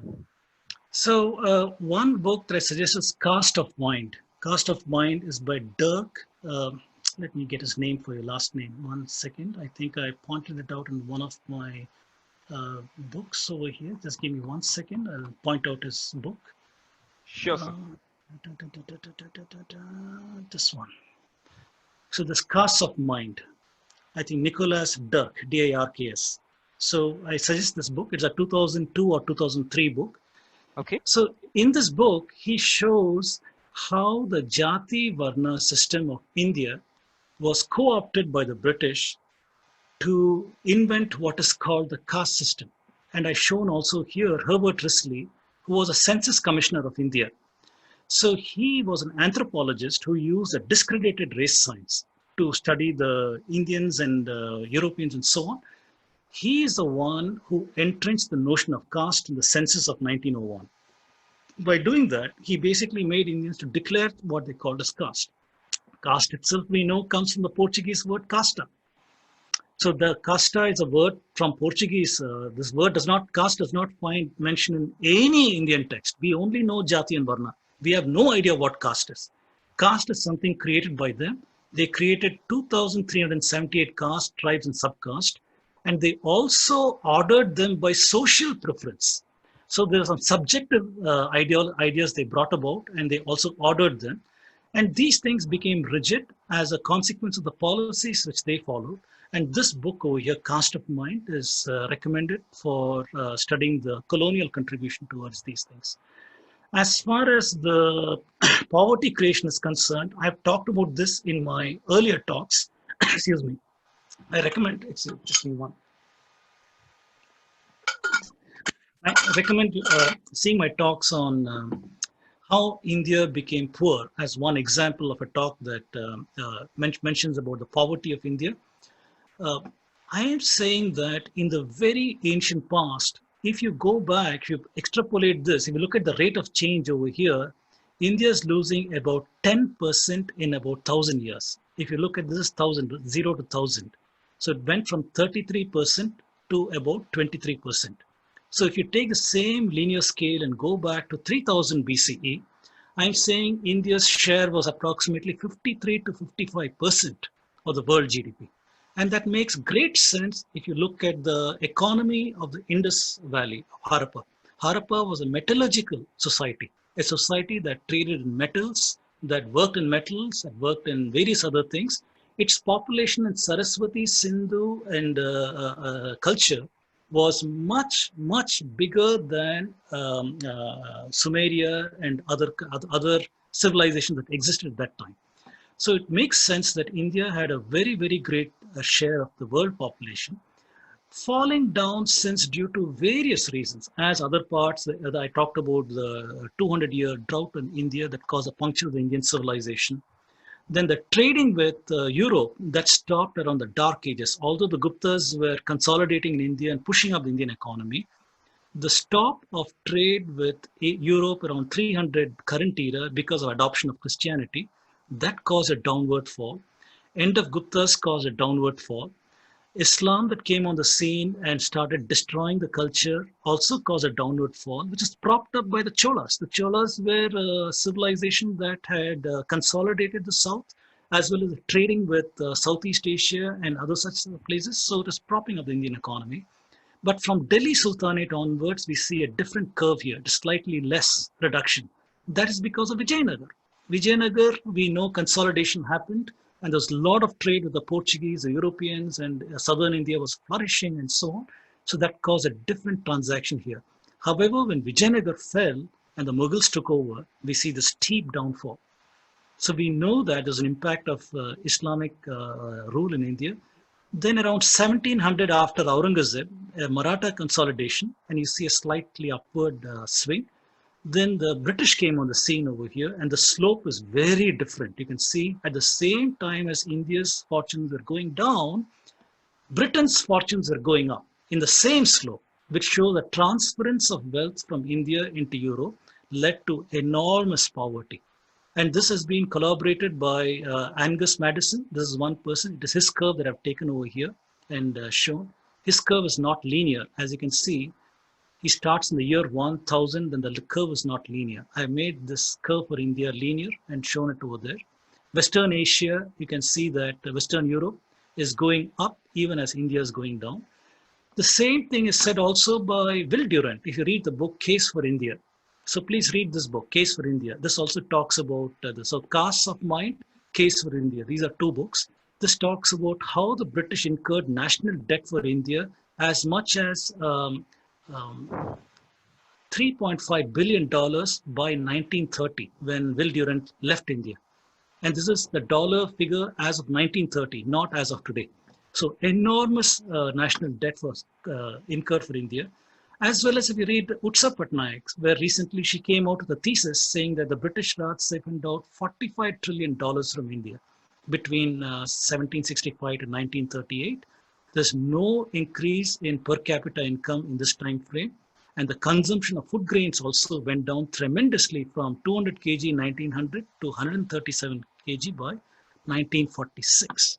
This is the reason why a lot of things like famine is hiding here, malnutrition is hiding here, infant mortality, maternal mortality, a lot of health indicators. When society comes down from here, which is approximately 20% of the world GDP, down to here, which is around 2% of the world GDP, you cannot do that without massive upheaval of the social structures. For example, if one were to go from great riches to poverty, there is psychological trauma. There is actual reduction in your quality of life and other things, health, other things. So the human mind can react in various ways. You can become insular, you can become us and them. All kinds of various things can happen. In the meantime, I've talked in my talks about ethnocide practiced by the British. British practice ethnocide in 5 ways. The first way was creation of poverty. That is what I'm showing over here, by taxation, high taxation and taking of Indian wealth out. Second was through the missionary activity. They tried to change the belief systems of India. Third was through the introduction of English. The introduction of English meant the patronage for Sanskrit went down. In fact, Macaulay came and said, we are not going to print Sanskrit texts anymore. Printing was introduced into India by these guys, and they no longer would print Sanskrit texts from around 1820 or 30 or so on. And they only used resources to print English texts and so on. So patronage went down. That also caused stratification laws. Fourth is the caste, the creation of caste through census and other such things. They practice ethnocide in this way. So in various mechanisms, by controlling the education system, downfall of education, by English, by economy, by other means, the British have reshaped the entire Indian civilization over the last 200 years or so. So any such thing that you see about caste, stratification, any kind of narratives of that nature, we need to take a historical perspective and not the current prevailing perspective, which is distorted and perverted. If you take today's perspective and extrapolate it to the past, that is going to be very, very wrong. Because as we can see, the Indian civilization has gone through many, many upheavals. So it is critical to understand when one applies sociological models to see, is this model fitting in the context of historical reality? And my thesis is it does not. So one has got to be careful. So please do read those books, Caste of Mind, Case for India by Will Durant. And I'm sure there are other books. It's not coming to mind, but I can put it on my Facebook later. Sure. Thank you, sir. So do you mean to say that, by reading these books, Caste of Mind, as well as The Case for India by Will Durant, I'll be able to get an idea of how the situation was, the caste was, the rigidity of the caste was during the Islamic period and before the Islamic period as well? Not the Islamic period, only the British period. Only the British period. During the Islamic period, I think there are other authors. Nothing comes to mind, the sociological models, but there is enough documentation of the Islamic period. If you were to read the works of Islamic scholars itself, there are several chroniclers of Islamic rulers. You please see the translations available in English, or if you can read Arabic or Persian, you can read the originals. And these things talk about how they treated the Hindu subjects, as well as if you were to read books by Sitaram Goel or Ramswarup, which talk about destruction of Indian temples and so on. It gives an idea of how much the Indian expression was curtailed. By Indian, I'm saying synonymously with Hinduism, with Buddhism, with Jainism, and later on with Sikhism, how the Indian expression was curtailed by the practices of the Islamic rulers. We also know that if you go to Aurangzeb's time, he issued firmans saying that there should not even be a discourse in Varanasi. In Benares, there used to be scholars who used to gather in the ghats and conduct discourses. Even those things he outlawed. He made sure that the soldiers will go and break up those things and things like that. So bottom line is the expression was curtailed a lot. We don't have Indian scholars, I think, who have studied this phenomena in great detail, thanks to the patronage offered by various historical institutions in independent India. These things are perhaps not studied as much as they should be studied. But if you see the accounts of the Muslim rulers themselves, it'll give you an idea that Indian expression was curtailed. The intellectual knowledge tradition was curtailed. All these things went through a stop. So with these, you can infer what happened to the Indian civilization during Islamic period. During British period, please read those two things, Caste of the Mind, as well as Case for India. Sure. Thank you, sir. I'm sorry that I'm asking another question, but just one quick question, please. Yes. In Bhimbetka, how far is the research with respect to dating the images of horses which on which we have a lot of other recent overlapping paintings going on. So which work? Sorry? Which work did you refer to? No, so I didn't refer any particular work. I remember reading a couple of articles in Swarajya in which there were just cursory mentions, I should say, which was telling that there can be possibilities that of depictions of horses in in Bhimbetka, which can date back to 2000 BC or so, but we are not able to prove them conclusively because there are a lot of other overlapping paintings upon them. So how far is the research in this area, which can again be another death knell blow to the the Aryan invasion theory? Because so Bhimbetka has got multiple layers. There is evidence from 30,000 years ago till around a few thousand years ago. There is evidence of activity in the caves and over there. So one person who has studied this, the rock art of Bhimbetka, please note down that name, rock art of Bhimbetka, and I will get you the name of that person. Just give me 1 minute. That is over. Conquered.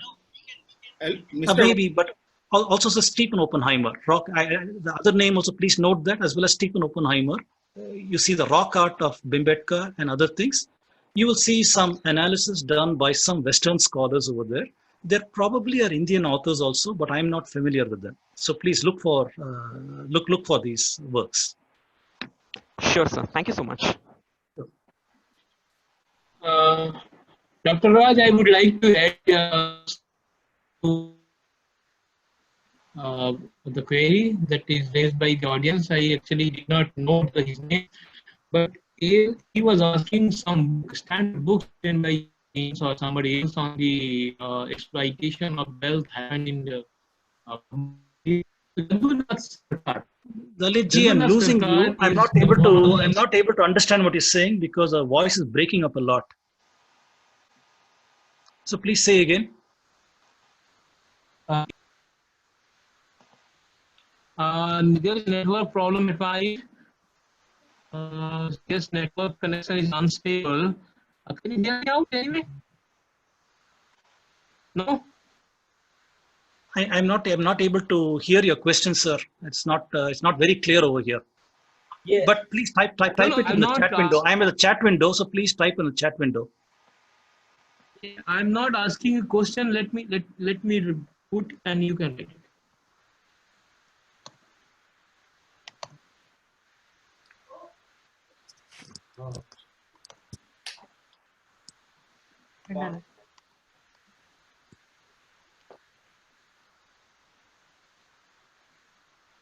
Dr. Raj, Yashwant Kumar here.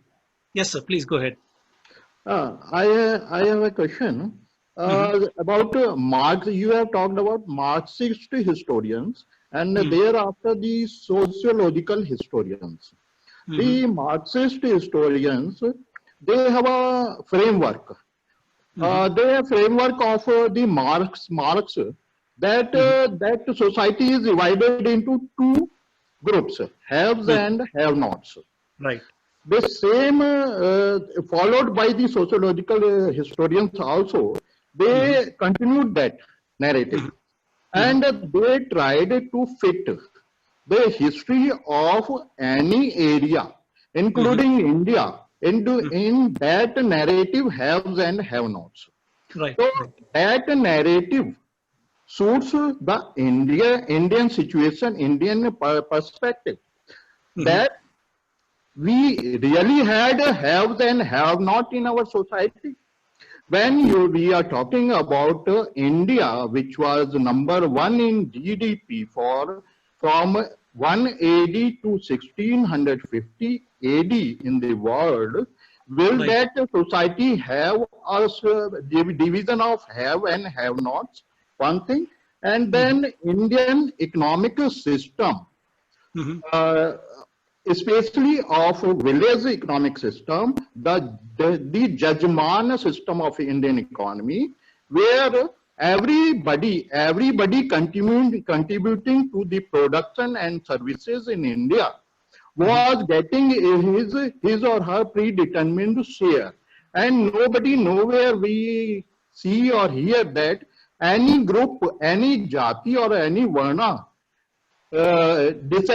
desisted or shown its resistance, that that one is not getting the fair share of the production and services, output of production and services. So that narrative of Marxist historians and socialist historians fit in the Indian society starting from 5000 BC to up to now. Right.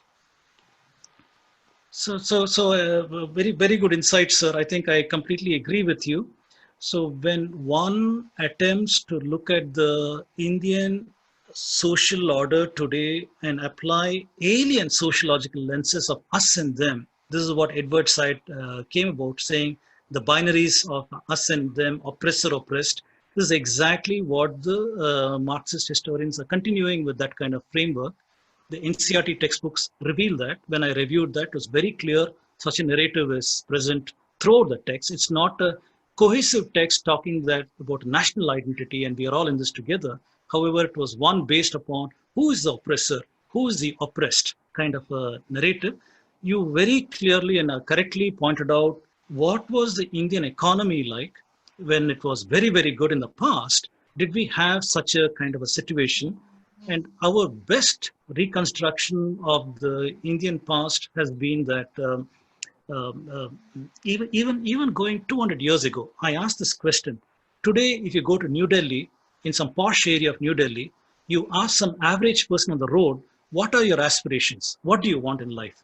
He's going to say that I'd like to buy a bungalow in some richest part of New Delhi.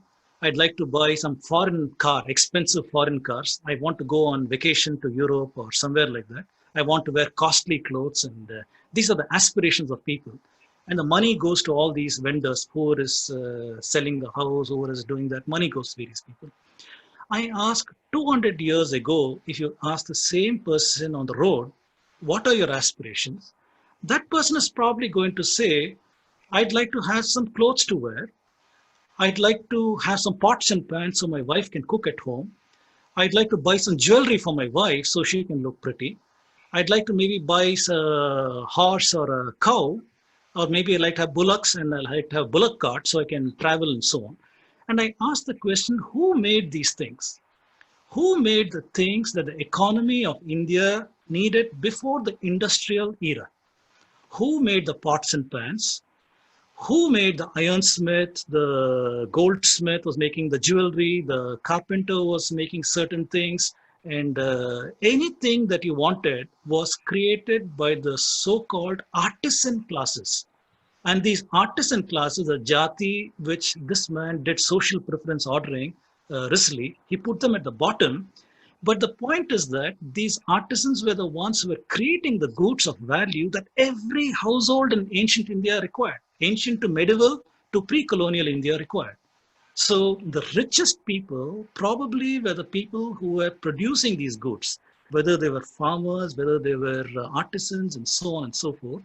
We also have evidence of great trading networks, whether it is in Vijayanagar times, or whether it is in Chola times, or whether it is in Gupta times or other times. We have evidence of great trading guilds happening between ship-based trade, land-based trade, with Europe, with Southeast Asia, with China, with various other places.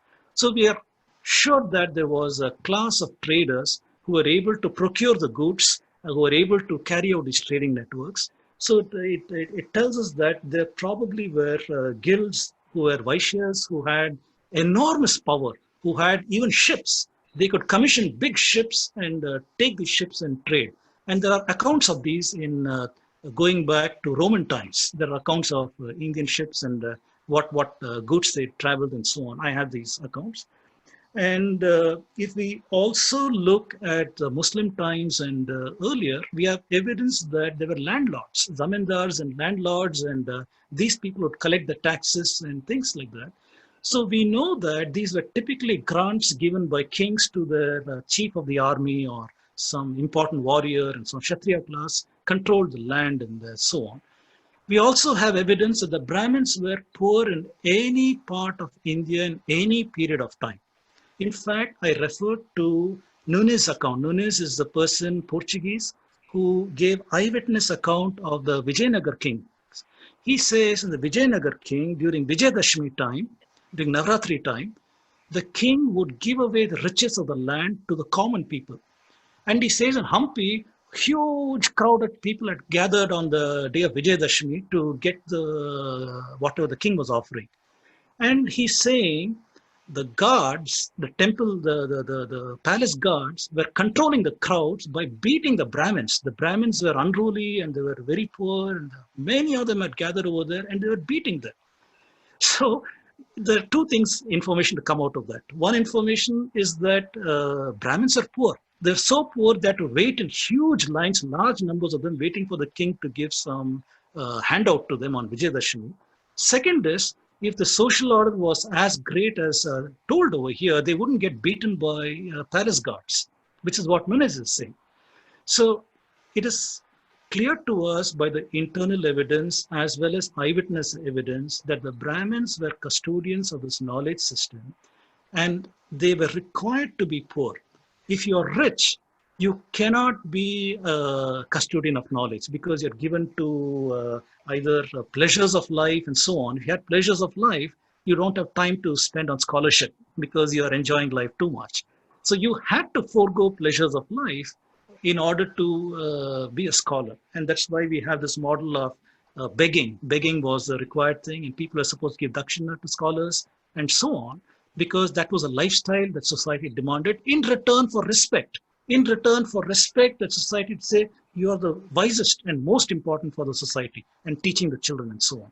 So this classical structure that is apparent in our ancient texts also appears to have been put in practice in various kingdoms' accounts if we read them, in contrast to what this Damle wrote in the social theory, that it is not a widespread kind of thinking. But we have evidence of these things followed to some extent, if not the full theoretical 100%. They were implemented in some levels, even Arthashastra, maybe not 100%, but you do see some things were implemented at various times. So the question comes, was there a us in them? What appears to be happening is a synergistic society that seems to coexist, whether it is the Brahmins with the knowledge, whether the Kshatriyas with the land and the taxes, whether the Vaishyas with the trading guilds, whether the artisans who are creating products of value. So the riches appear to have been percolating from bottom upwards. The traders, the artisans who made things, onward to the traders, onward to the Kshatriyas who collected land and taxes, onward to the Brahmins who got dakshina. So such a bottom-up model seems to have been true for the economy from our empirical understanding from various accounts. So I doubt very much that such an us in them binary has been there. However, during the British time, when things fell tremendously, already the model was under pressure during Islamic times. We know that from Islamic accounts. We know that Indian model was under great pressure, that the society had broken down. The Brahmins could not do what they wanted to do.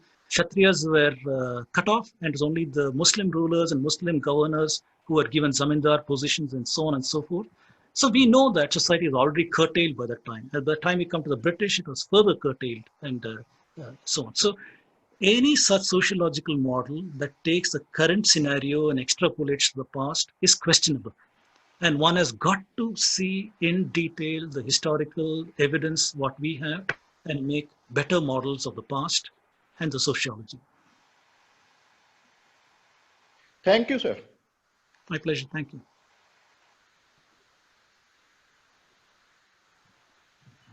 Any more questions? Hi, sir. Sorry, this is Prashant again. Yes. So I have read the book of Sanjeev Sanyal. You might have heard of it, The Land of the Seven Rivers, A Brief History of India's Geography. Sir, can you suggest any other interdisciplinary books like that, which again, are not extremely scholarly, because I am a person who is not in any of these fields. So I read it out of my passion. So if it is like scholarly, it becomes highly overwhelming. Whereas Sanjeev's book is like pretty, simple, but then it conveys all the facts it needs to. Can you suggest any other books like that, sir? I am not aware. I must confess, I've not read Sanjeev's book also. So Okay. I'm not aware. I would recommend please wait for my own book Sure, that I- would be great, sir. We are really looking forward for that. I don't know when it will come, but please wait for that. But I'm sorry, I cannot give a recommendation because I'm unaware of other works like this. Okay, no problem. Thank you, sir. Mhm.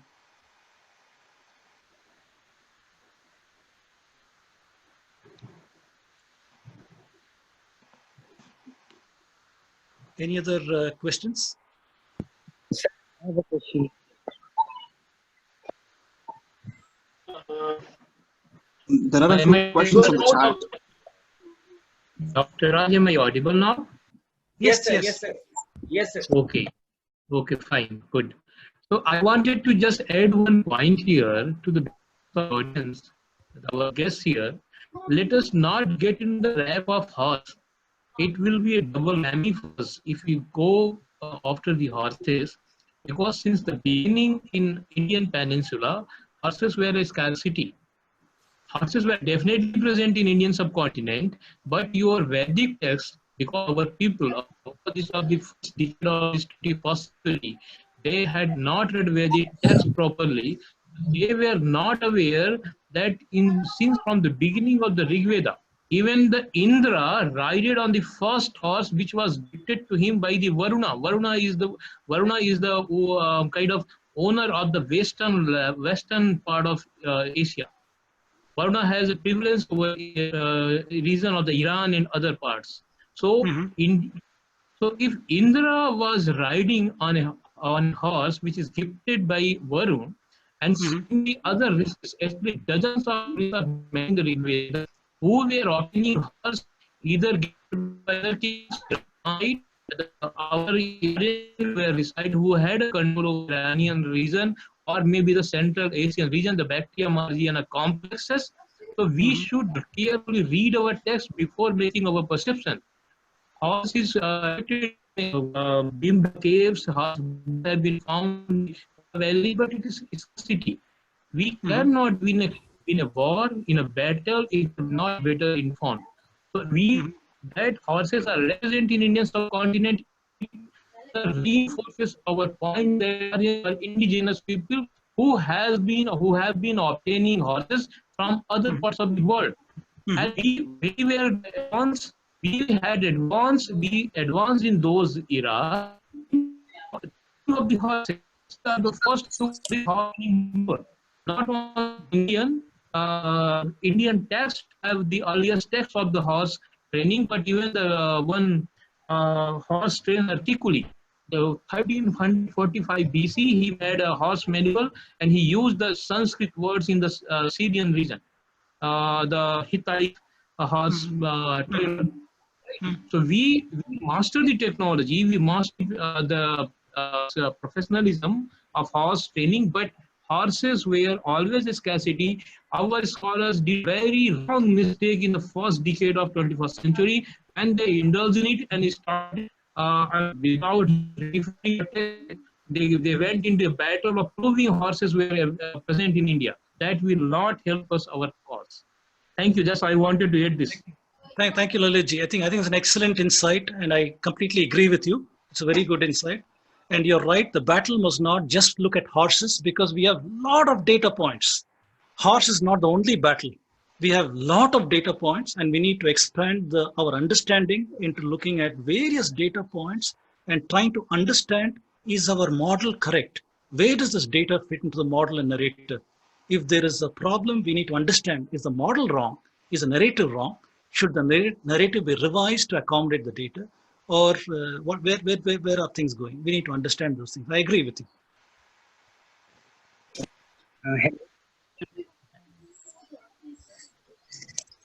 Hello. Yes. I have a question. I have a question about pinpoint precision in archaeoastronomy. Like you mentioned, research David Reach, and somehow I'm sorry, your voice is breaking up a lot. So please say it again. sir, I have a very crucial question. I have a Okay. question regarding pinpoint precision. Regarding again, pinpoint. Precision in archaeoastronomy, like Hmm. having exact dates. Hmm. So I have a question like taking Mahabharata. different dates by different scholars. Like Nilesh ji has dated to 5000 BC, to 3000 BC. So Right. what we are lacking is we are lacking an exact date. So if we, so how can this problem be overcome? So I would strongly caution against trying to find exact dates for the itihasas and so on, because we do have, see, one has got to see correspondence of astronomy, one has got to see correspondence of botany, one has got to see correspondence of geography mentioned, one has got to see the climate records. Many multidisciplinary data points are present in the itihasas. One has got to see correspondence of all of these things. If somebody comes and says, I have a model for Mahabharata at 1900 BCE, it means some data that he has privileged is more or less fitting that model well. If somebody else comes and says, I have a model for Mahabharata at 3060 BCE, that means some of the data is being used that is privileging that. If somebody comes and says, 5560 BC is my model of Mahabharata, he's using some of the data that is privileging that. In all of these things, people have got to neglect some data points, incorporate some of the data points, interpret certain secondary data points as whatever they want according to the theory, and do what they have to do. So bottom line, I think the methods of the researchers are very valuable. Every researcher is bringing value here. We have to study their methods, but I don't think the dating question is closed yet. There is still a lot of work to be done, and there is conflicting data. That conflicting data has got to be resolved also. So again, I think my message is that, see, for example, the traditional accounts talk about the Yuga system, Chatur Yuga system. The Chatur Yuga system goes back to enormous time frames. The Satya Yuga, Treta Yuga, Dwapara, and Kali Yuga, 4:3:2:1 ratio. That goes to 4.3 million years for a Chatur Yuga system. And Sri Rama was supposed to be born in one of these Yuga systems. How old is that? So can we date Valmiki's Ramayana to the time frame that is set in the traditional account? So we have problems. So one way to resolve that is say, let me leave out the Chatur Yuga model. Let us look at the other data and try to see, does this data fit? It is a good approach. I'm not criticizing the approach. Where there is some data that can fit your model, some data that cannot fit the model, the best that you're doing is you're saying, let me work with this model to start with, because this fits the data. Then one by one, I'll examine this model based on what data is not fitting. And I'll say, is my model wrong or is my data wrong? So some researchers are saying the data is wrong. Chatur Yuga model is wrong. Who introduced Chatur Yuga model? Some people say Aryabhatta did that. Surya Siddhanta said that. Srimad Bhagavatam said that. So the question comes, when did these things enter these places? Some people might say Srimad Bhagavatam was written by Valmiki, same person who wrote Ramayana. So how can you say it happened in 300 current era? This is what some Marxist historians would say, that Ramayana, Mahabharata was written in 300 current era, 200 BC to 300 current era, and so on. So there are many, many unresolved questions. So my suggestion is, every researcher's work is useful. Look at the models that they are proposing, look at the methods they are proposing, and we should try to evolve better and better models. There's no such thing as exact. So please don't go after any exact. There's only a question of, does the model describe reality sufficiently well? Any model that you go deep enough, if you critique it deep enough, it will fall apart. Whether it's engineering model, mathematical model, any model.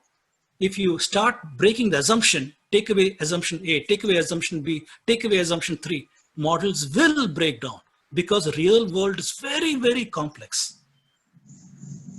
So because of the complexity of the real world, we are forced to take assumptions, restrict our reality, take whatever data you have and try to fit it to a known model. So whenever these researchers are coming with these models, my best understanding and advice is to study them for what the value is. There are some assumptions within the constraints of the assumptions. Some model is proposed, some narrative is proposed. That is what I've done in my talk today. I've said there is a colonial model, there is a biblical model, there is a linguistic model, there's a genetics model, there's a Marxist model, there's a liberal academia bias model. And I've said, what are the assumptions in these models? Under what assumptions are they working? Are these assumptions valid? And we are seeing there are places where these assumptions are not valid. That means there is something beyond this model. This model is a restricted view of reality. So I hope that answers your question. So messages, Thanks, sir. Great value in all the researchers you mentioned. I admire all of them. There's great value in their methods, but our study must continue on. Yes, sir. Thanks, sir. Good evening, sir. Yes. Hello. Good evening, sir. Yes. Good evening. Good evening. Please go ahead. Yes. Sir, I am Bharti Dwivedi, postdoctoral fellow of ICPR from Lucknow University. And I have a question regarding Greek and Indian mythology. Like Greek and Indian mythology are two of the oldest mythology known to man. Although both of these mythologies have no established connection with each other, yet they have so many similarities.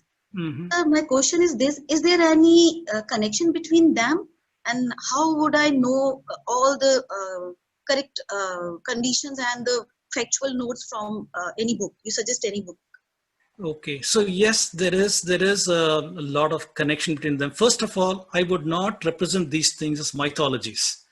I would say there is observational wisdom that is encoded in stories. So Yes, I don't have the time to go deeply into many of these things, but in one of my slides over here, I tried to bring out that point. So in this slide, I pointed to the Mycenaean period. The Mycenaean period was a time when the Greeks had contact with the Hittites, as well as the remnants of the Mitanni people, and so on. So many of the stories that adopted during this time frame came from their contact with these cultures. And those are Indo-Aryan people, and we have shown that the migration out of India around 2000 BCE led to an outward migration of people from northwest part of India into West Iraq, where the Tigris, Nile, and Euphrates River Valley, that fertile crescent, they went to that area with their cattle and so on. They also took their knowledge systems with them. And what is this knowledge system? I am saying the ancient Indian wisdom was always encoded in stories, because stories are entertaining. Stories are a pedagogical mechanism in ancient India to communicate wisdom. We see that again and again. If you go to Upanishads, Upanishads are like a question and answer session. The student is asking the teacher a question, and the teacher uses the literary device of recursive. He tells a story to answer that question, and the story may have an additional story in it. That story may have an additional story in it, and he's trying to talk about some moral aspect or some knowledge aspect. So we know that in India, the device of stories was used to communicate knowledge. In my talks on some science, some stories, please make a note of that. On YouTube, you can find my talk, some science, some stories. Or also there's a TEDx talk I've given on ancient story spinners. So please search for my name, TEDx talk, and you'll find it, where I've said whether it is the Greeks or the Indians, they encoded observational wisdom in stories. One example that I give you is a Greek story of Orion and the Pleiades. So the Greek story says the Pleiades were virginal sisters, 7 sisters. The patron saint was the goddess called Artemis. yes, sir. Artemis was a protector of virgins. It says that one day Orion, the great hunter, he saw the virgins who are playing in the field or in the garden, and he becomes enamored by them, and he starts chasing them. As he's chasing them, Artemis is very disturbed and upset because she's a protector of virgins. So she goes to the god Zeus and says, Zeus, please do something. I don't want this fellow to chase my girls. So Zeus makes the Pleiades into doves, and these doves fly away into the sky. Orion is still pursuing them. Artemis is very, very upset. So what Artemis does is, she has Orion killed by a spider, Scorpio. So Scorpio kills Orion. What Zeus does is, he immortalizes Orion as well as Pleiades as stars in the sky. So if you look at the night sky in the winter months, you'll see that Pleiades comes first. What is Pleiades? Pleiades is the Kritika Nakshatra.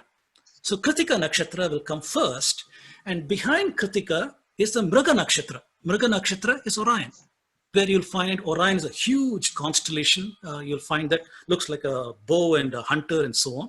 So it looks like even in the night sky, Pleiades comes first, Orion is chasing Pleiades. So throughout the night sky, you'll see that first Pleiades comes, behind that is Orion. So the Greek stories are showing observational position in the night sky, where you can find the Pleiades constellation, where you can find Orion. If you know the story, you know that Pleiades is being pursued by Orion. Orion is chasing them. Orion is just behind them. Second, the story of death of Orion. Yes. It says when Orion is sitting in the western sky, at that time, Scorpio is rising in the eastern sky, 180 degrees away. So when this is setting, this is rising. Yes. That means the setting of Orion is seen as a death. The rising of Scorpio is seen as ascendancy, that is killing this. So the Greek stories encoded positional information of the zodiac or the constellations in their stories. We see a similar artifice used in the Indian context also. For example, the same Pleiades. In the Pleiades, we see, if you look at the Pleiades Nakshatra or Kritika Nakshatra, you'll only find 6 stars, but we are told there are 7 stars in the Greek tradition. Where is the 7th star? So some people say the 7th star is a sister called Merope, M-E-R-O-P-E. And they say that Merope had an affair with a mortal, a human. And in shame, she hid her face because she's so ashamed of her affair. She hid her face. That's why you don't see the 7th star. You only see 6 stars. What about the Indian tradition? Indian tradition also had stories encoding wisdom.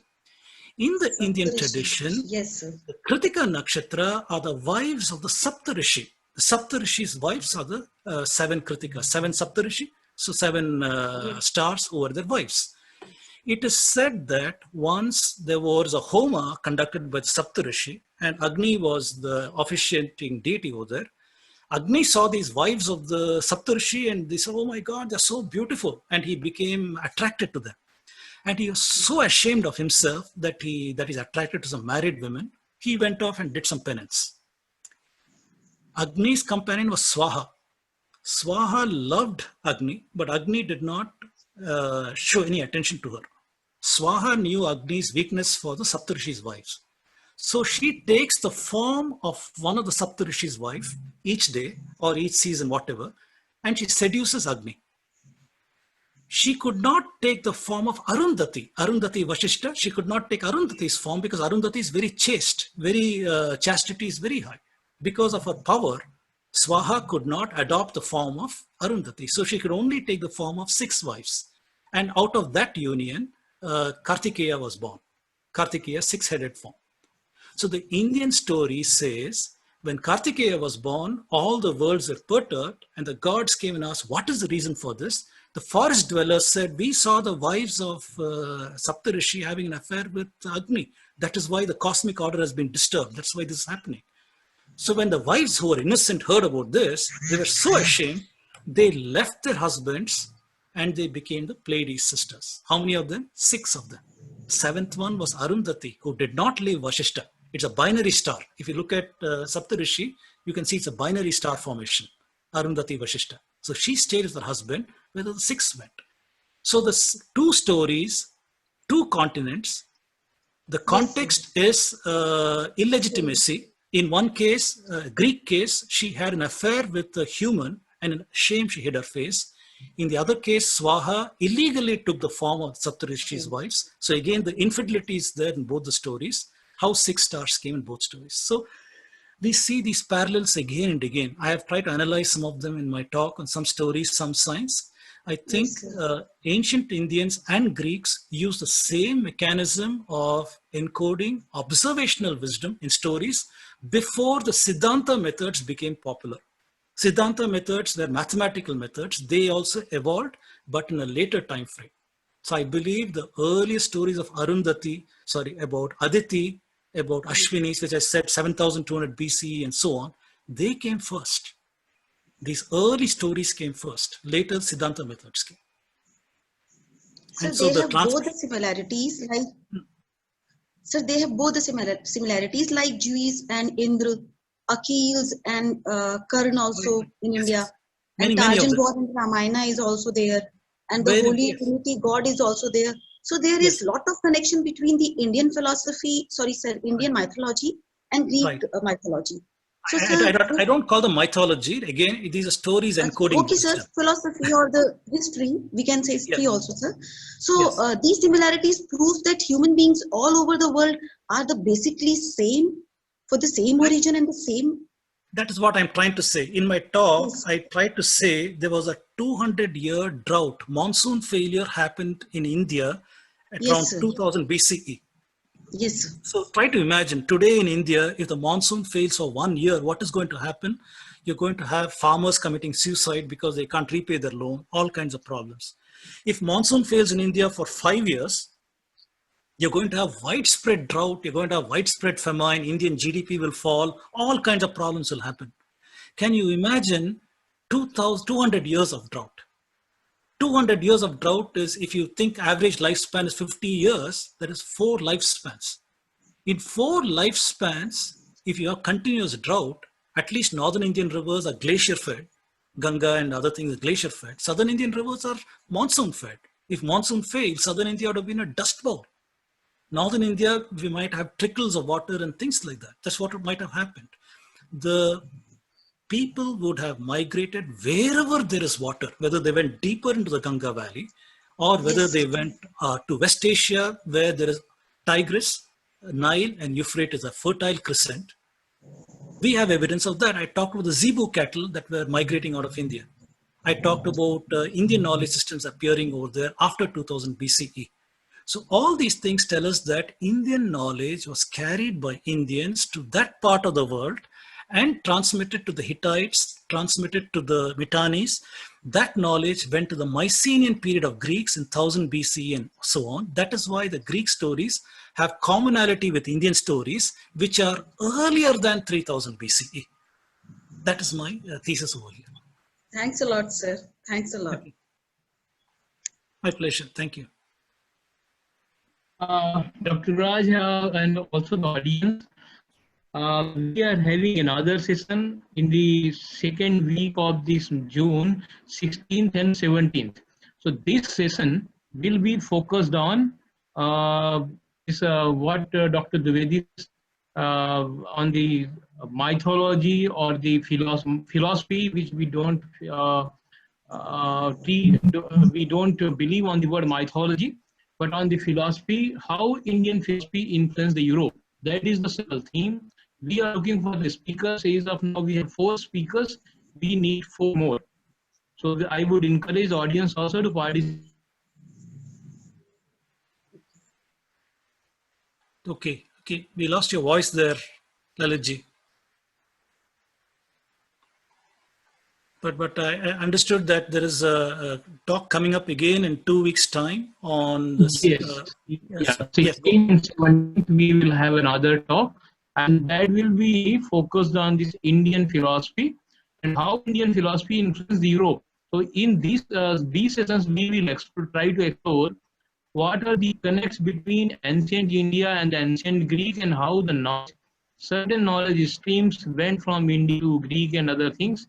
So we are also looking for the speakers. We have 4 confirmed speakers as of now. 4 more are required. So if somebody comes to the audience with a level of studies, researches, and knowledge, they are most welcome. In these 2 seminars, I think better clarity will prevail on these topics which Dr. Bharti Dwivedi raised, and you articulately answered. Okay.